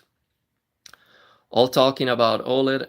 I don't know why, especially 2 and 3 years and 4-year-old OLEDs. I don't know. So Simon Hawshot, I'm not sure if I'm pronouncing your name, Hawshot. Simon, I really appreciate you. Appreciate your support in every single way. I've been communicating with him through emails, and he has a colorimeter. We've been chatting through emails. I appreciate you. Just wanted to thank you for all your hard work and assistance to get the best picture on my C1. Good to see you live. take care, and all the best. All the best for you, man. I really appreciate you. And yeah, I'm really surprised. I am on this channel and doing this on YouTube. I've learned that I am not the smartest guy in the room. And there's a lot of people watching the channel that they know a lot more than me in many different things. And that's what I've learned. That's why I've learned so much with this on this channel, because people tell me and they teach me better. And I've seen people on the comments telling me I have a $7,000 colorimeter. So it's like, you definitely know more than me about calibration if you if you have a $7,000 colorimeter. So I appreciate to have you all here, and I'm always all ears because I'm learning. I'm not an expert. So any feedback that's good, I appreciate it. Full HD. Some still talking about plasma. Yeah, plasmas are a special technology, man. You said you wanted to get into audio, like I suggested.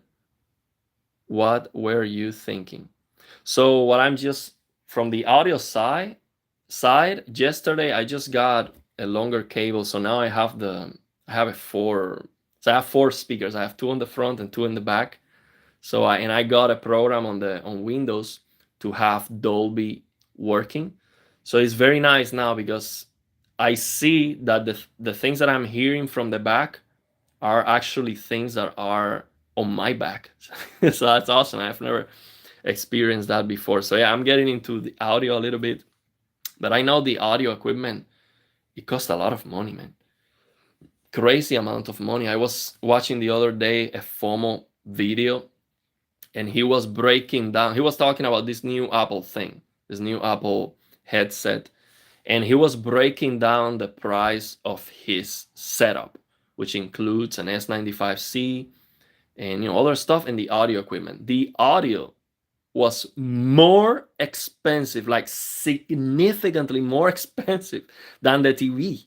Okay, so the good thing is that you don't have to be buying a new audio system every year. So it's a big investment, but that's gonna last you for 10, 20 years maybe. But yeah, audio is very, very expensive. So I'm getting into it, but that doesn't mean I am spending the money necessary to really get into it. But I just want to learn, and yeah, because plasma is for enthusiasts now, but OLED doesn't make sense to talk about. They are too close in performance. C1, C2, C3, real world scenarios is very close. So the biggest difference between the plasmas, any plasmas, and these WRGB OLEDs is the black levels, of course. You're either perfect or you're not. The black levels on the OLED is completely perfect, so that makes a big difference. You have 4K, of course, you have more pixels. For gaming, that makes a big difference. It does look much, much better. And because of the responsiveness of the pixels on the OLED, when you get 120 hertz with the OLED, that is 8 milliseconds of persistence, which is significantly higher than the plasmas. The plasmas have 4 milliseconds of persistence, okay? So the motion clarity can be twice as good as just 120 hertz sample and hold, but because the responsiveness of the pixels of the OLED are so much faster and so much better, when you move the camera faster than 240 pixels per second, which is not very fast, they are actually closer in terms of the motion clarity. And the biggest difference for gaming is that the OLED has much better input lag. So yeah, that makes a big, big difference. Especially, I got this Pioneer Kuro Plasma TV. It is so much better than my Panasonic Plasma TV, but the input lag is higher. And it is a big, big, big noticeable difference. And it might be a deal breaker for gaming for some people. I can use it, but not for every game. So I would say that's the biggest difference. Basically, for gaming, to use an OLED, the input lag is gonna be much, much better. Perfect black levels. You get that nice HDR. If you can get 120 FPS, you get a motion clarity that's not far away from the plasma is very close. So the plasma is gonna look better. When you pan the camera slowly, when you pan the camera a little bit faster, they're going to be very close. The plasma is still gonna be a little bit better sometimes, but yeah, it's better. And the OLED is better than the plasma in almost every single way. But for 1080p, 24 frames per second, the plasma is better, and it's just better. Which is better, BFI with SDR, HDR trick, 22-point calibration, and dynamic tone mapping on, or no BFI with SDR, HDR trick with default calibration and dynamic tone mapping off? So no black frame insertion. I mean, no OLED Motion Pro is brighter. The picture quality is better. No question about that. The picture quality is better. But with OLED Motion Pro, the motion clarity is better. So when you're playing a game, you're moving all the time. So for me, OLED Motion Pro is so nice that most of the time I play with that option instead. Definitely, I use OLED Motion Pro when all I can get is 60 frames per second. So if I cannot get 100 frames per second on a game, I am definitely going to use OLED Motion Pro at 60. So this is the way I set up my games. If I can get 120 frames per second with a good picture quality, wow, I definitely go with that.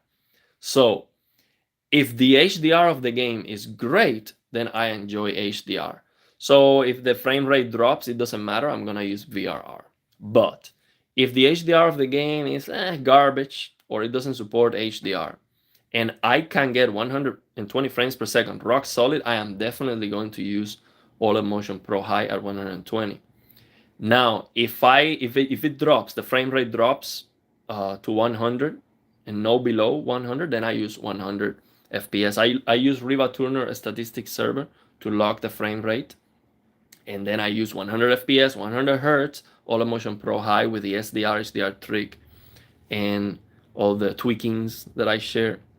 Which, by the way, I haven't forgot yet about the question from my Brazilian brother, explaining all the settings. I will explain that before I end the stream. I haven't forgot about that.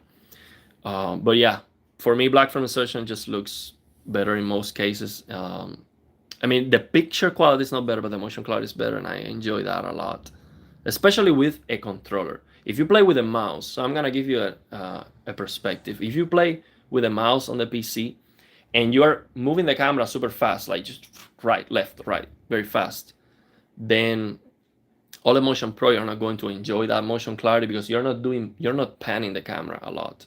But if you're using a controller and you're panning all the time, you're definitely going to appreciate that improved motion clarity.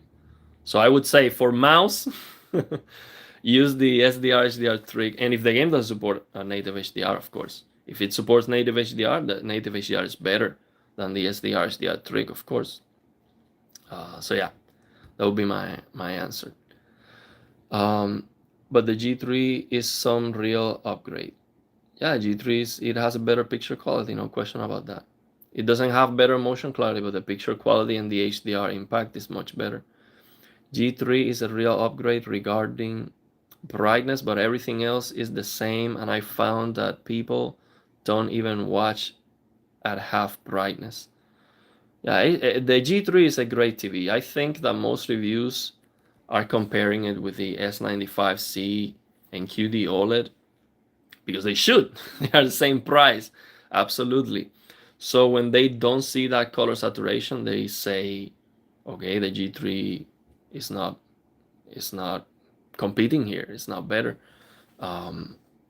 So yeah, but it is an upgrade. It's a better WRGB OLED, but it is still a WRGB OLED. So you see the limitations. Just got the LG 55-inch C1 with a 5-year warranty for $800. For 800 euros. That's great, man. That's awesome. Gaming Tech, hey buddy. So I know I am way back in the chat because I've been trying to read all the questions, but I don't want to miss any questions. But we are already 1 hour and 40 minutes. So I'm gonna have to start jumping, but let me try my best. I just updated my CX to firmware. Everything looks good. Yeah, so my experience with the firmware updates, at least using the TV as a monitor, I don't see any difference, and that's a good thing. I don't see any changes, not on the good side, not on the bad side, so that's good. In comparison to QD OLED, it has crisper white. In comparison to its brothers, it has little better colors.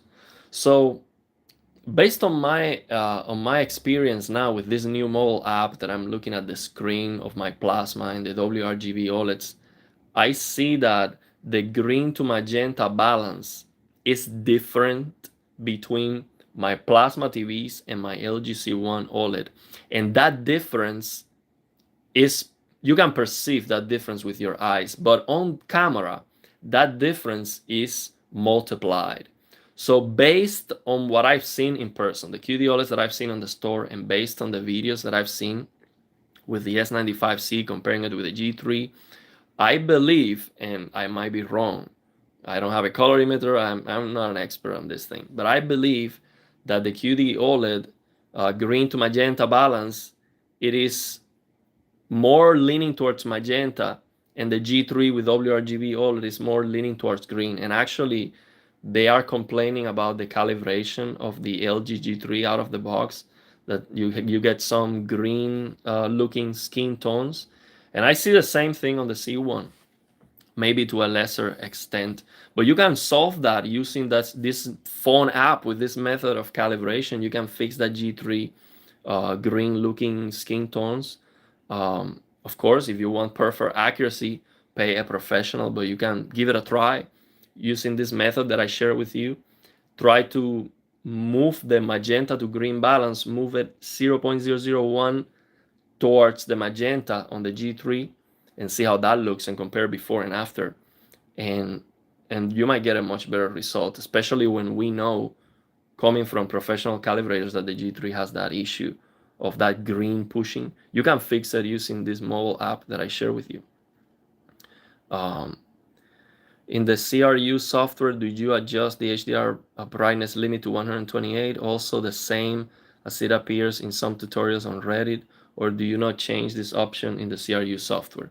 So this question, Roger, and I remember the first question, and I'm gonna answer you that before the end of the stream, because I don't want to lose everyone. That's a little bit of a long to answer question. So the CRU app is an app for the PC that allows you to do many things. It's called Custom Resolution Utility. So this, what he's talking about here, of changing the HDR brightness using this app, is no longer necessary on Windows 11 because we have the calibration app. So with the HDR calibration app, we can basically tell Windows and calibrate the brightness of the display. So what we are doing basically is, for auto HDR supported games and for some native HDR games that are supporting that HDR calibration app, now you get the max CLL. So you get the content trying to output the brightness that you set on the HDR calibration app. So if you have an LG C1 that is 800 nits, or a G2 that's 1000, or the G3 that's doing HDIG with a 1500 target, that's what you want to target with that HDR calibration app. It's very simple. Just open the HDR calibration app and you increase that until you see the logo disappeared. It's that simple. But so yeah, this is no longer necessary. We don't have to use the CRU app anymore to change the peak brightness or none of that. That's not necessary. This tutorials that I have is because we didn't have the HDR calibration app, so that's no longer necessary. The only thing I am using the CRU app for right now is to delete this true 4K resolution that we have on these TVs. I think on the LG C1 we have it, but I believe in most of the TVs we have that resolution. So we need to delete this resolution that is 4096 by 2160, because otherwise Nvidia Deep Learning Super Resolution or Nvidia image scaling is not going to work, because those scaling features they are going to detect the maximum resolution available for the display, and the scaling is going to be based on that resolution. And the problem is that that resolution is 17:9 aspect ratio instead of being 16:9. So that's not gonna work. So you need to delete, you need to use on the PC, you need to use the CRU app and delete this weird resolution that is completely useless. You are not deleting it from the TV, you're just deleting it from Windows, from the communication between Windows and the TV. And if you reset the drivers, you have to do it again because they are going to appear again. So that's my answer. Gaming Tech, sorry for not having live streams since a long time, but finding the time is very hard with a big family. No worries. I'm looking forward to it. I really enjoy doing the live streams with Gaming Tech. I love to do live streams. I like this a lot. I really enjoy it. So yeah, looking forward to it. Just let me know when you have a chance and we'll do it. That's awesome. Gaming Tech, True Motion on the S95C in 60 Hz is so good. I cannot see the same clarity on the LG. I'm looking forward to that video, man. I think that the S95C, the most interesting feature, in my opinion, on the S95C is that low latency motion interpolation, especially for consoles, because on the consoles you have 30 or 60 FPS. So with the S95C or any Samsung TV really, but of course the S95C is going to have the latest software and algorithm, you can get 120 FPS out of 60 FPS or even 30. I am not sure how it works at 30. Gaming Tech made a video and he was saying that it was looking juddery, it was looking jumpy at 30 FPS. But I asked him to make another video and test it with on the PC because he was testing it with a Nintendo Switch, and we know that Zelda on the Nintendo Switch doesn't have a very stable 30 FPS with a very good frame time. So maybe the Samsung algorithm with that low latency interpolation has some challenges in figuring everything out the best way if the frame rate is not very stable. So he was saying that on the LG, the motion interpolation, the motion clarity was better. It was not jumping, basically. It was smoother. But of course, the input lag is terrible in comparison with the S95C. It has a better input lag. But I would like to see that same comparison on the PC with a game that you know that it is not dropping frames at 30 frames per second, because I think the S95C should not have that issue if the frame rate is rock solid. Maybe it still does have that issue. I would like to see if the TV is going up to 120 FPS or if it's just 60. It should go over 120, but maybe not, maybe just 60 because it's low latency interpolation. But I would definitely be interested to see and to know how good is that motion interpolation for 60 FPS, because that the TV going from 60 FPS to 120, that's just awesome. Because for example, on this LG C1, you barely see the artifacts. You see some occlusion artifacts, but not a big deal. But the problem is the input lag. If the input lag was good, I would use that feature a lot. It's an awesome feature because you can get 120 FPS fluidity on HDR without losing brightness. Okay, so I am very interested in knowing more about that. So he's saying that the S95C at 60 with that true motion is very good, and it is better. He's saying that he sees a better motion clarity than on the LG. That's very good. So now here's the thing. It cannot be better than 120. So the S95C might be able to go from 60 to 144, because we know the S95C can give you 4K 144 hertz.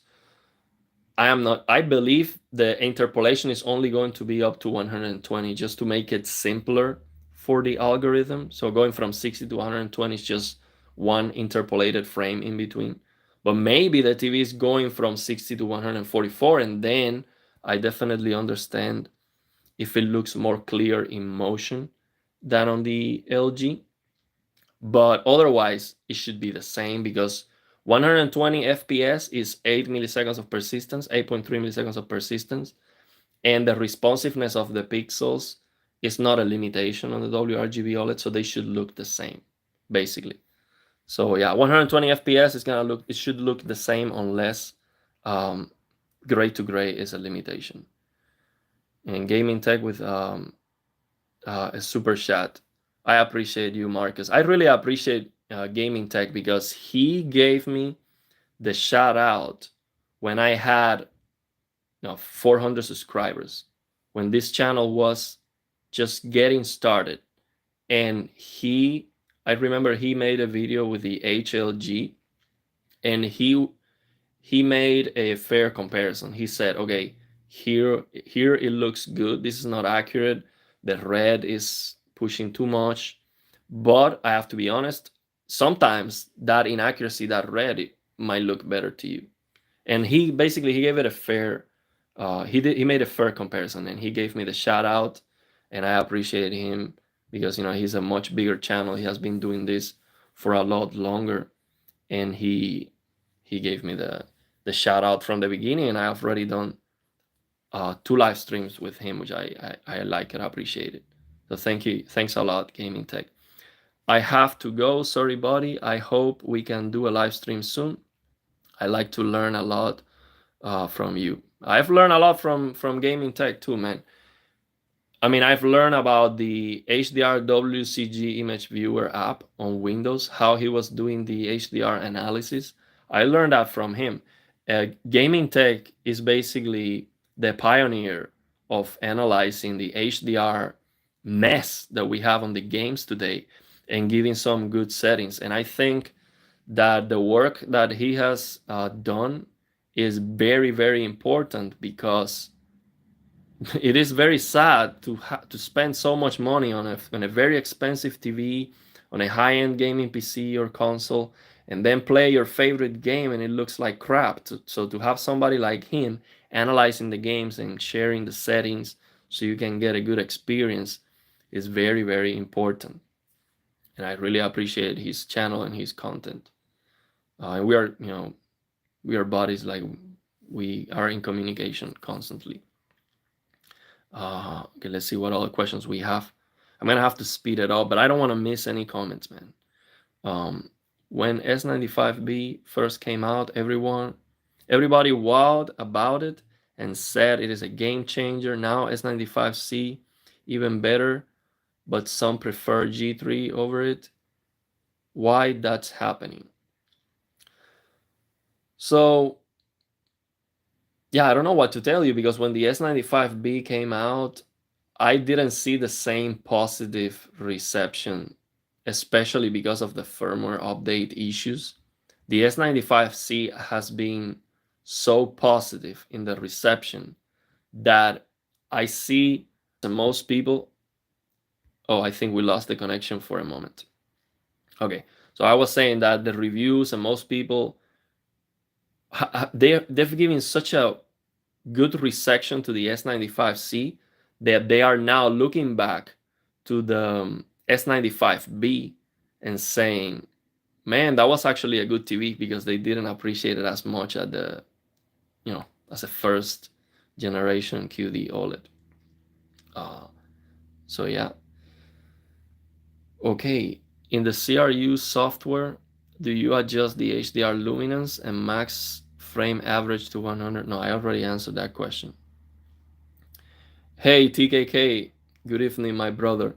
What's up, TKK? I really appreciate you. TKK, we want to collaborate together, making some videos. I appreciate him, supporting the channel and giving me the shout out. He has a bigger platform.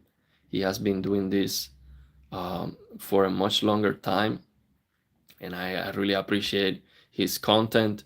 And I think it is very important to have somebody like him who actually buys the TV to use it and give you a long-term fair assessment of how good the TV is. This is not like a fanboy thing. He actually purchased the TV. So he has the TV. He tells you, I like this, I don't like this. This is as real as it gets. So the perspective that I see from the TKK channel is a unique perspective that you cannot get anywhere else, because he's actually, you know, getting the TV and using it every day. So I mean, that's that's the best you can get for, you know, something that's reliable. So like an opinion that you can definitely trust and rely on. Absolutely. So I really appreciate you, TKK. Hope to work with you in more videos. Thank you for being here. Do you recommend a smooth gradation on LGs for 8 bits 422? A smooth gradation doesn't work on game optimizer mode, even if you force it with the color control app. So I don't use it. But if I use it for movies and stuff, it does work very nice. And yeah, I can recommend it if you see color banding. But the color banding is a problem with the content. But yeah, even if the content is perfect, sometimes you can see color banding, and the native gradation of these WRGB OLEDs is not very good. QD OLEDs are better on that, based on what I've seen. But it doesn't bother me that much. It is only, you can see the color banding on the sky sometimes. But when the game it has a good HDR, I don't see a lot of color banding. For example, with the latest Witcher 3 update, it was messed up in many ways, but the HDR was improved in a big, big, big way. And with the auto HDR, I saw color banding a lot of color banding. But with the native HDR, with the update, I didn't see color banding anywhere. It was a huge, huge improvement. So with the higher quality content, the color banding issue goes down significantly. But yeah, I do recommend you to give it a try, especially just to watch content. Is it possible for Nvidia to add ULMB 2 for any monitor that has the G-Sync module? No, because ULMB 2 has a standard of quality. So if that monitor is not bright enough, you cannot get ULMB 2, because it's not going to be able to hit 250 nits.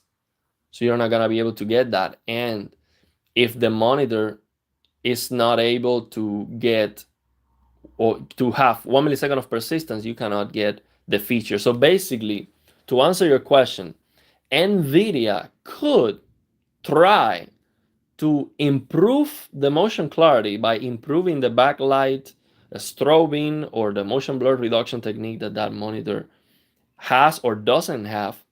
But they will not do it if they cannot get to the level of quality standards that they are advertising with ULMB 2, which is a good thing that there are levels. So, you know, that we have this standard of quality, but it is not a good thing that they could improve it, and they will not improve it if they cannot get to that level, if that makes sense.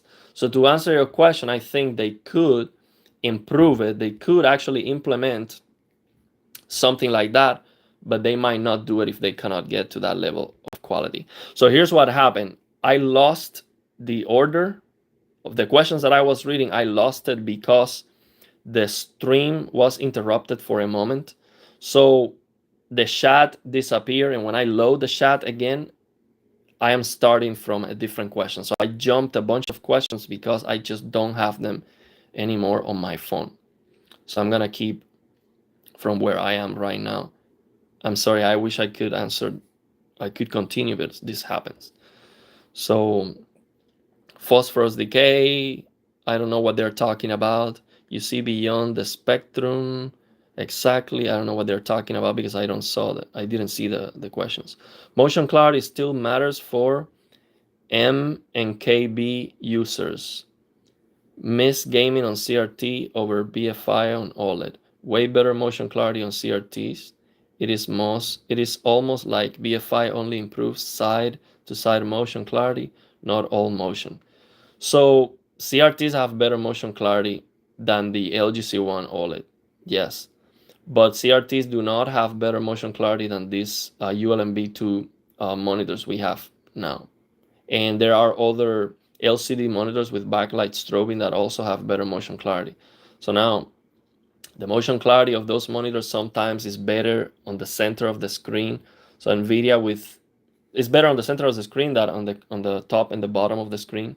But Nvidia with this ULMB2 is trying to resolve that in some ways or try to get it as good as possible. So I should be better now. But to answer your question, that OLED Motion Pro with the OLEDs improving the motion clarity better side to side and top to bottom, I don't see that. I see that it is the same improvement. It doesn't matter if it moves diagonally or top to bottom or sideways, the motion clarity is improved the same way, because regardless of the way you reduce the persistence, the motion clarity is improved. So it doesn't matter what technique you're using, if it's scrolling or whatever, flashing, any technique to reduce the motion blur, you get that same, you get the improvement.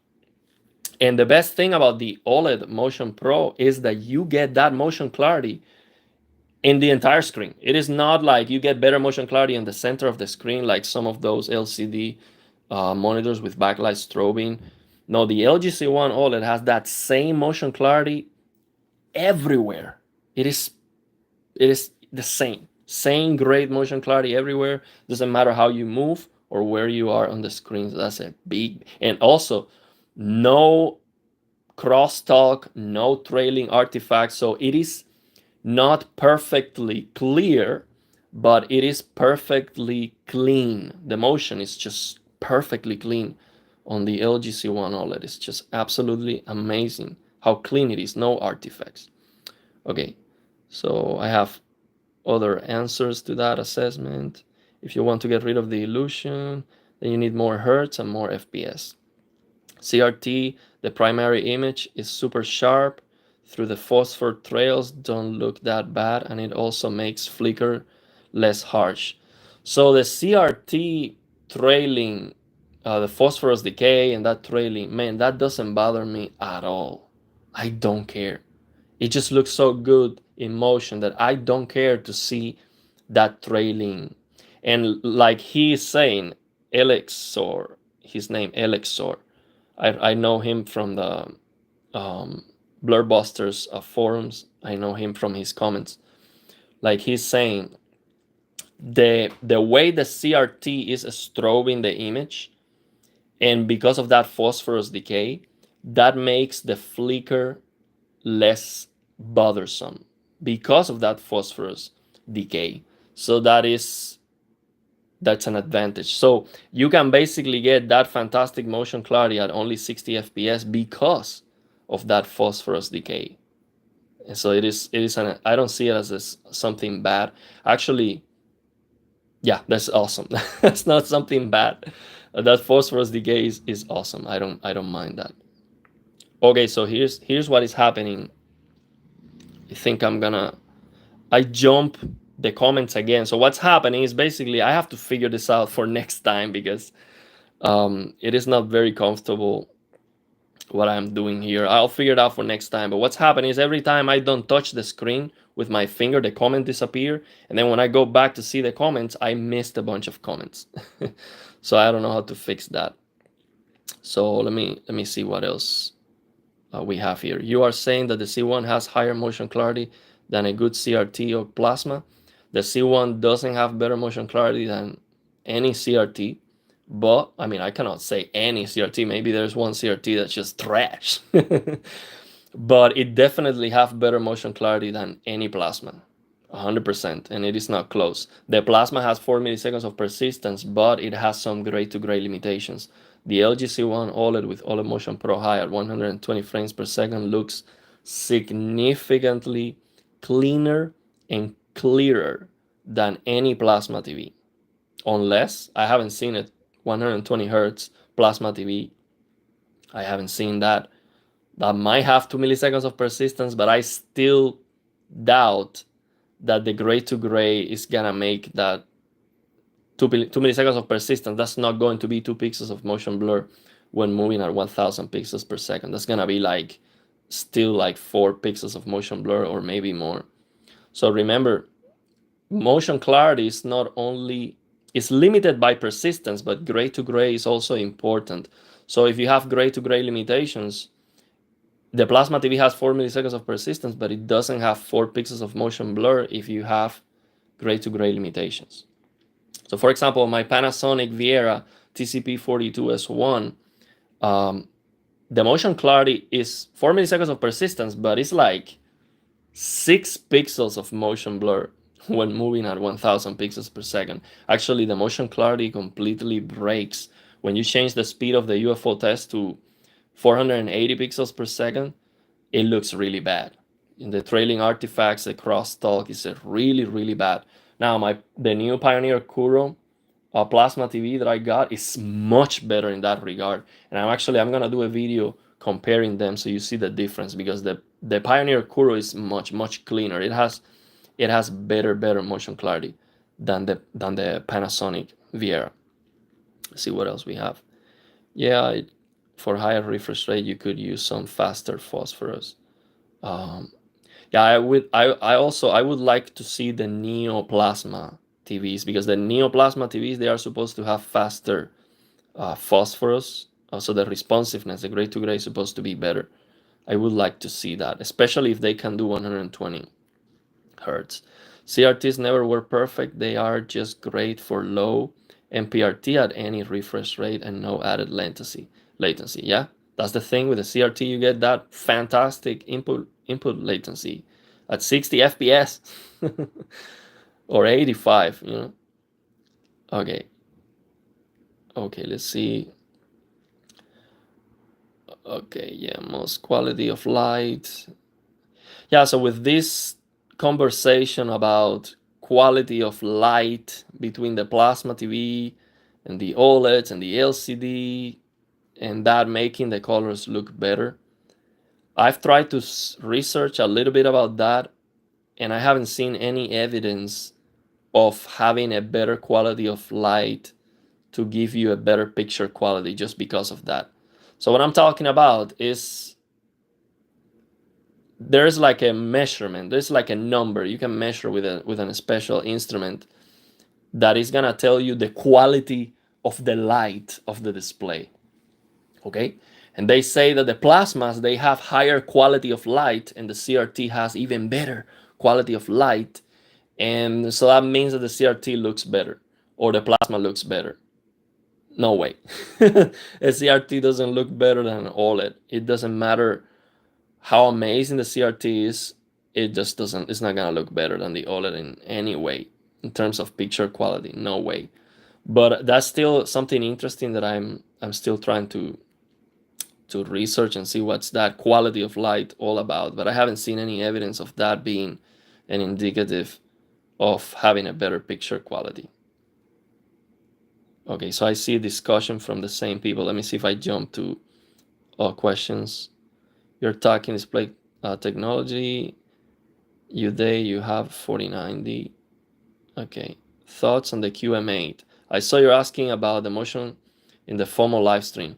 Yes, so the TCL QM8 is advertising. Actually, the QM7 is supposed to have this feature too, which is basically reducing the persistence in 4x. So improving the motion clarity in 4x. So supposedly at 120 FPS on the QM8, with that maximum motion clarity setting, you should have 2 milliseconds of persistence, which is fantastic. Okay, that's gonna look like 480 frames per second on a sample and hold. So now it's an LCD display, But here's the thing: when you have backlight strobing very well set, the gray to gray limitations of the display can be hidden between the dark cycles. Okay, so when you have the screen turning off, that's where the transitions are happening for the gray to gray, and then you show the picture when at the right time, basically. So I don't know how good it looks. I don't know if it's true that the persistence is going to be 2 milliseconds. So I would love for one of these reviewers to test the motion clarity of the QM8. And that's the reason why I made a video explaining how to do that. And I titled that video, "This video is directed or dedicated to TV reviewers," something like that. I forgot the title. And it is very simple. All they have to do is open the UFO test on that QMA, on that TCL QM8, open the UFO test, change the speed of the test to 480 pixels per second, 120 FPS on a PC, and use that motion clarity feature. I don't know what the name of that motion clarity setting is on the QM8, and see how good that looks. It should look very good. So if they see that the pupils of the alien look sharp, maybe you see some crosstalk, maybe not for sure. I mean, there has to be some crosstalk, some trailing artifacts, some ugliness when the UFO test is moving. But if the pupils of the alien are sharp, that would be awesome. That would be fantastic if the QM8 can do that, and it's probably going to be bright enough. And yeah, I mean, I am interested on that, on the QM8, because of that. But I don't know how good that feature is, and unfortunately, I might have to buy the TV myself and test it to get that information. But hopefully, we can get that information. Let's see if we have some other questions. How do you do low latency interpolation if you have to buffer 2 frames minimum? I have no idea. I have no idea what Samsung does, how it works, how good it is. I have no idea.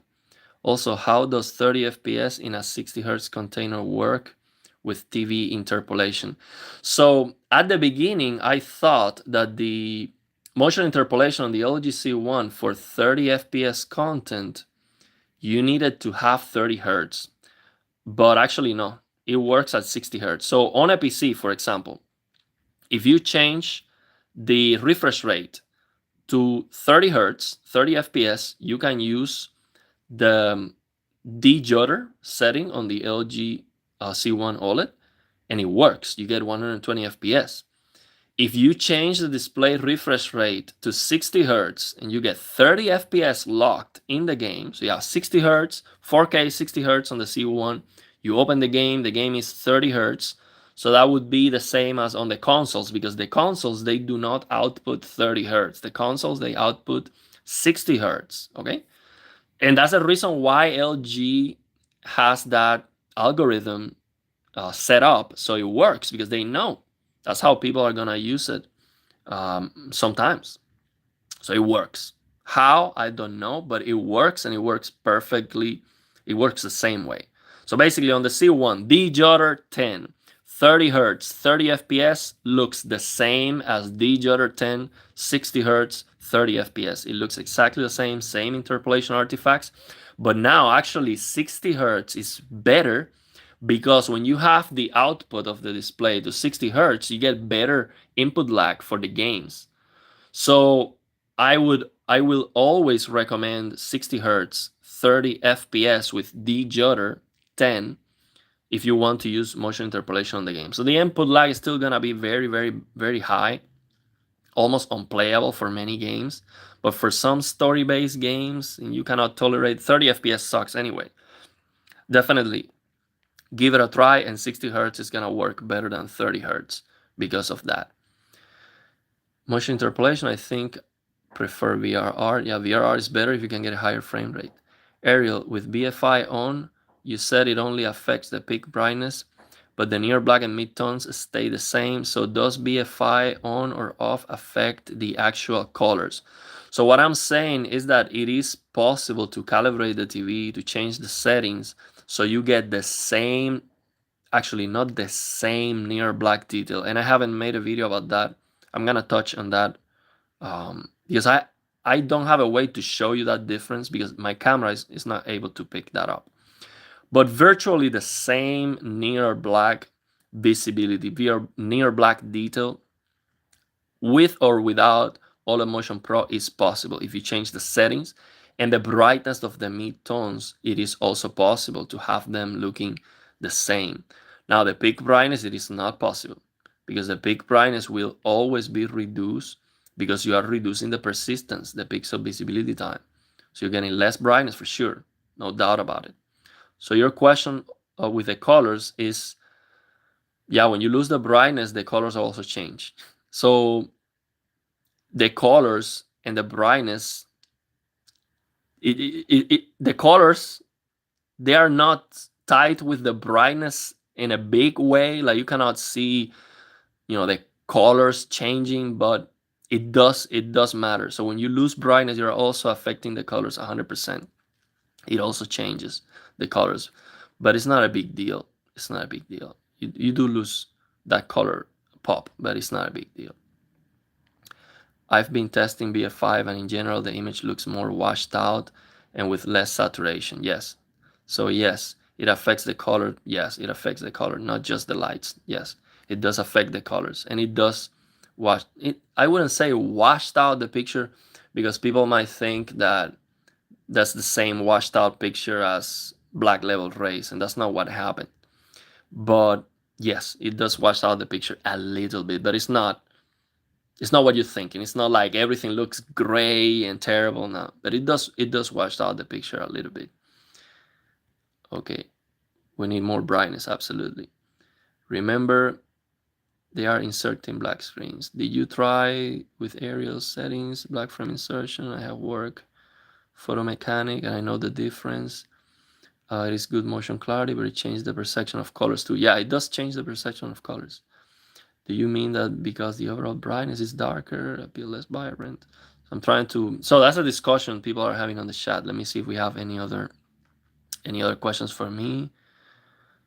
I think we are over 2 hours already, so I'm gonna finish soon. Let me see if I have more questions. Thanks for all the information you share. You've been a huge help to my setting for my settings on the C1. So I appreciate everyone. And there's one thing that I want to make clear in more videos moving forward, is that the things that I've been learning on this LG C1, they actually apply to any TV. But the thing is that it is difficult for me to make a video saying, this video, how can I have a video that people are going to watch if I say, here I'm going to explain you how to change the settings of any TV. Okay, so what I'm trying to say is that with my understanding of the TV settings right now, and I'm not an expert, I'm just an enthusiast. I've been playing around with the settings up and down. I don't have a colorimeter. I'm not ISF certified, none of that.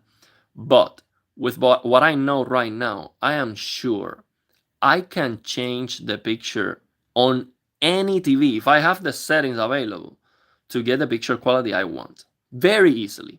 So with the information that I've shared on this channel, even if you have a different TV, so if you have the C1, absolutely. But even if you have a different TV, you should be able to say, oh, okay, well, that's what contrast does. That's how you can use a test pattern to make sure that all the near black detail is visible, that you're not overdoing it. This is how you use a test pattern to see with reshade, to see the black level. So all the things that I've shared about the color saturation, how to make sure that you're not clipping colors and the shadow detail is visible. Now with this white balance using the cell phone app, all these things that I've shared, they actually apply to any TV. not only the C1. So I'm sure most of my viewers, they have probably an LG OLED.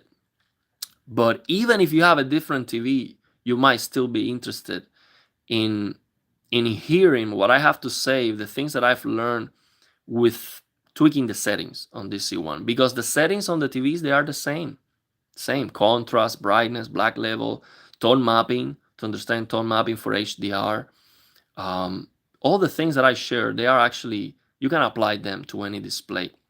So I'm sure I can help other people that have different displays. I just need to find a way to make people aware that they can actually get that information from me, because they see, okay, he has an LG OLED, so if I don't have an LG OLED, what he's saying is not relevant to me. I have to find a way to actually help more people that have other displays, because I think I can do that. But I might need to actually do some more deeper research about exactly what is contrast, so I can do like a conference or something like that. But the reason why I haven't done that yet is because I don't want to sound like I am an expert, because I am not.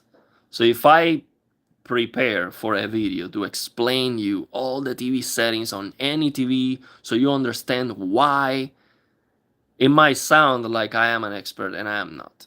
So I don't want to sound like an expert if I am not. Okay, I am honest in telling you. If I have to look something up on the internet, then I'm just repeating something that I read somewhere else. But yeah, that's also why I explain the settings. I don't tell you, okay, you have a C1 like me, just copy the settings.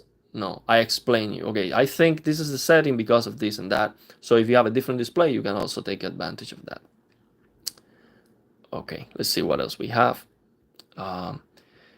BFI is a Bandai for now. Refresh rate after all real life doesn't flicker. Real life doesn't have a frame rate to achieve analog motion. You are going to need kilohertz refresh rates and frame rates. That's right. The end game is a lot of hertz. We're talking about thousands of hertz and FPS. That's the end game.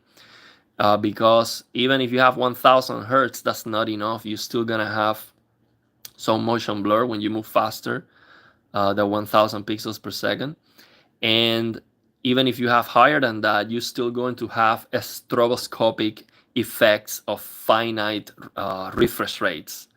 So to eliminate that, then you would need a little bit of motion blur, and you need to get thousands of hertz is the thing. So we'll get there. We'll get there. I hope so. But in our lifetime, I am definitely expecting 1000 hertz plus displays for sure. And that's going to happen actually very fast. Based on the Blurbusters law, by 2030, we should already have some monitors that are 1000 hertz. So yeah, it's going to happen. We're going to see it.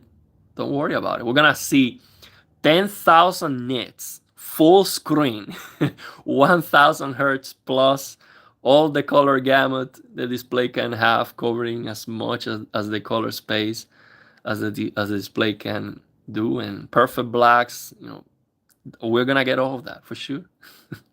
Now we're gonna need to spend a lot of money to get those 1000 FPS, PC to drive that, but it's gonna happen.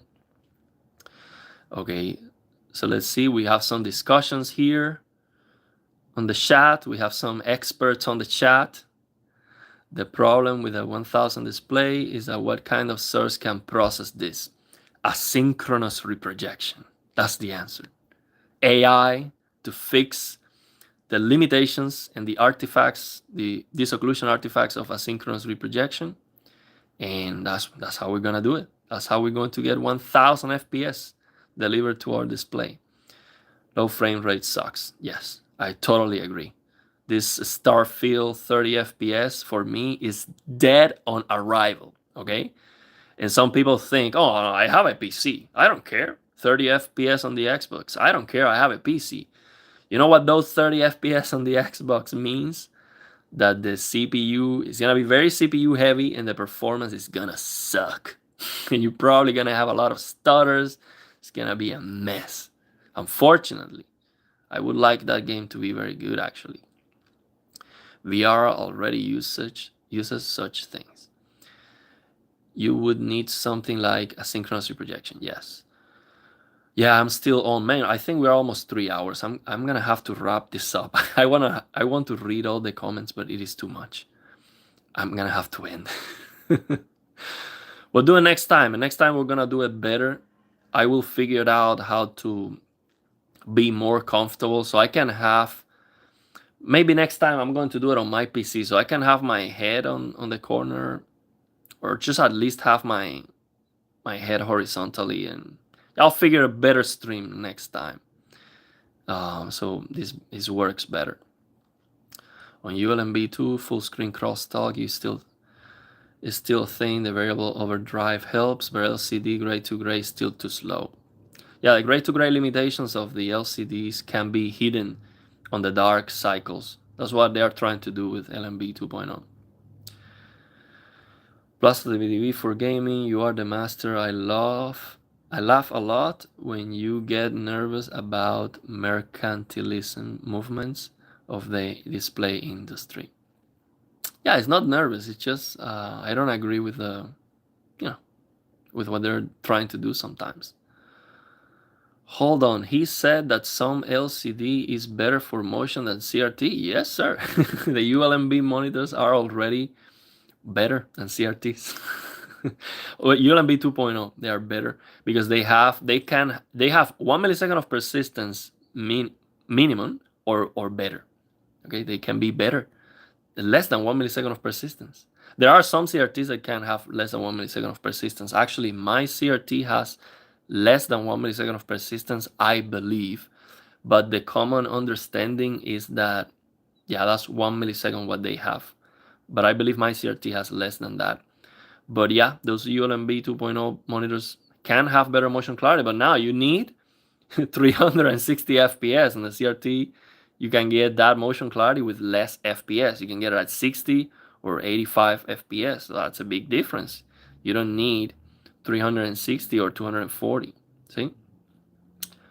Okay, so we have more discussions. I'm going to try to answer questions from other people. Is having OLED Motion Pro on low setting make a big difference without it? No, OLED Motion Pro low only reduces the persistence to 75%, so it is not worth it. It doesn't improve the motion clarity significantly enough. Medium is the least I would use to get double the motion clarity with medium, because it reduces the persistence to 50% when you are using it at 100 hertz, 100 FPS, or 120 FPS and hertz. At 60 FPS, 60 hertz, OLED Motion Pro medium doesn't work. So you have to use high at 60 FPS on the LG C1. I'm not sure about the LG CX. I guess it's the same behavior, but I'm not sure. Let's see if we have more. Okay, yeah, there are a few plasmas capable of around 11080p motion, but the input lag was horrible on those. So here's the thing. This 1080 lines of motion resolution is based on an old benchmark that I haven't tested. I haven't seen that benchmark, but I've seen it in some videos. And this old benchmark is moving probably at 240 pixels per second. So because the plasma TV has 4 milliseconds of persistence, when you move at 240 pixels per second, I see why you might conclude that the plasma has 1080 lines of motion resolution, but that's wrong. That's just not what it is. That is not a correct assessment. So to understand motion clarity, the Blur Buster's law is the best way to explain it. And if you want to think about the idea of getting, let's say you have a 4K display. If you want to get 4K of motion resolution, okay, that idea, so I understand your idea. Your idea is that it doesn't matter how fast the object is moving, I see 4K in motion. So basically, I do not notice any motion blur. Okay, I will tell you how you can achieve that very easily. You need to have 1 pixel of motion blur at the fastest speed that you can eye track. Okay? So if you are able, so each human is going to be different. So if you are able to eye track an object on the screen that is moving left to right and taking 0.5 seconds, so half a second, if you are able to eye track that, which most people should be able to do that, even less than that. So if you're able to let's say that's your maximum. That's the maximum speed that you can eye track the UFO test. So the UFO test is moving on the screen so fast that it's taking half a second to go from left to right. If you have 1 millisecond of persistence if you have 1 pixel of motion blur, if you have 1 pixel of motion blur at that speed, then you can say, okay, my display has 4K of motion resolution, but that's wrong. That's not the correct assessment, but that's your idea. If that's what you're looking for, that's what you need. You would need 1 pixel of motion blur at the maximum eye tracking speed that you are capable of, basically. If you don't understand incandescent light, if you understand the texture of the color, 12 bits, etc., 1080 lines of motion, how can you give an opinion then? Well, I don't like those comments. Let's be respectful with everyone. Everyone is right to an opinion. If somebody doesn't understand something, we just need to explain so they can understand, so they can be on the same page that we are. Okay, I'm going to wrap this up soon. Let's see if I have something to address. I still remember that first question of explaining all the settings. I will do a separate video about that because it's too long to explain. The problem is that right now I'm having issues with my mouse. So when I turn on the PC, I don't know what's happening. My mouse is not working. Something. I changed the batteries. I'm having some issues. So I need to turn on the TV to talk about the settings. I will do a separate video about that. Somebody was asking me. I am lost with this SDR HDR trick. It's too many tweakings, and I don't understand it. I will do a separate video about that. To answer that question I got at the beginning. So we have a lot of motion clarity discussions, and 8K now comes up. 360 hertz. OLED doesn't exist. Excited for 480 hertz OLED. We should have 480 hertz OLED next year, if not the year after.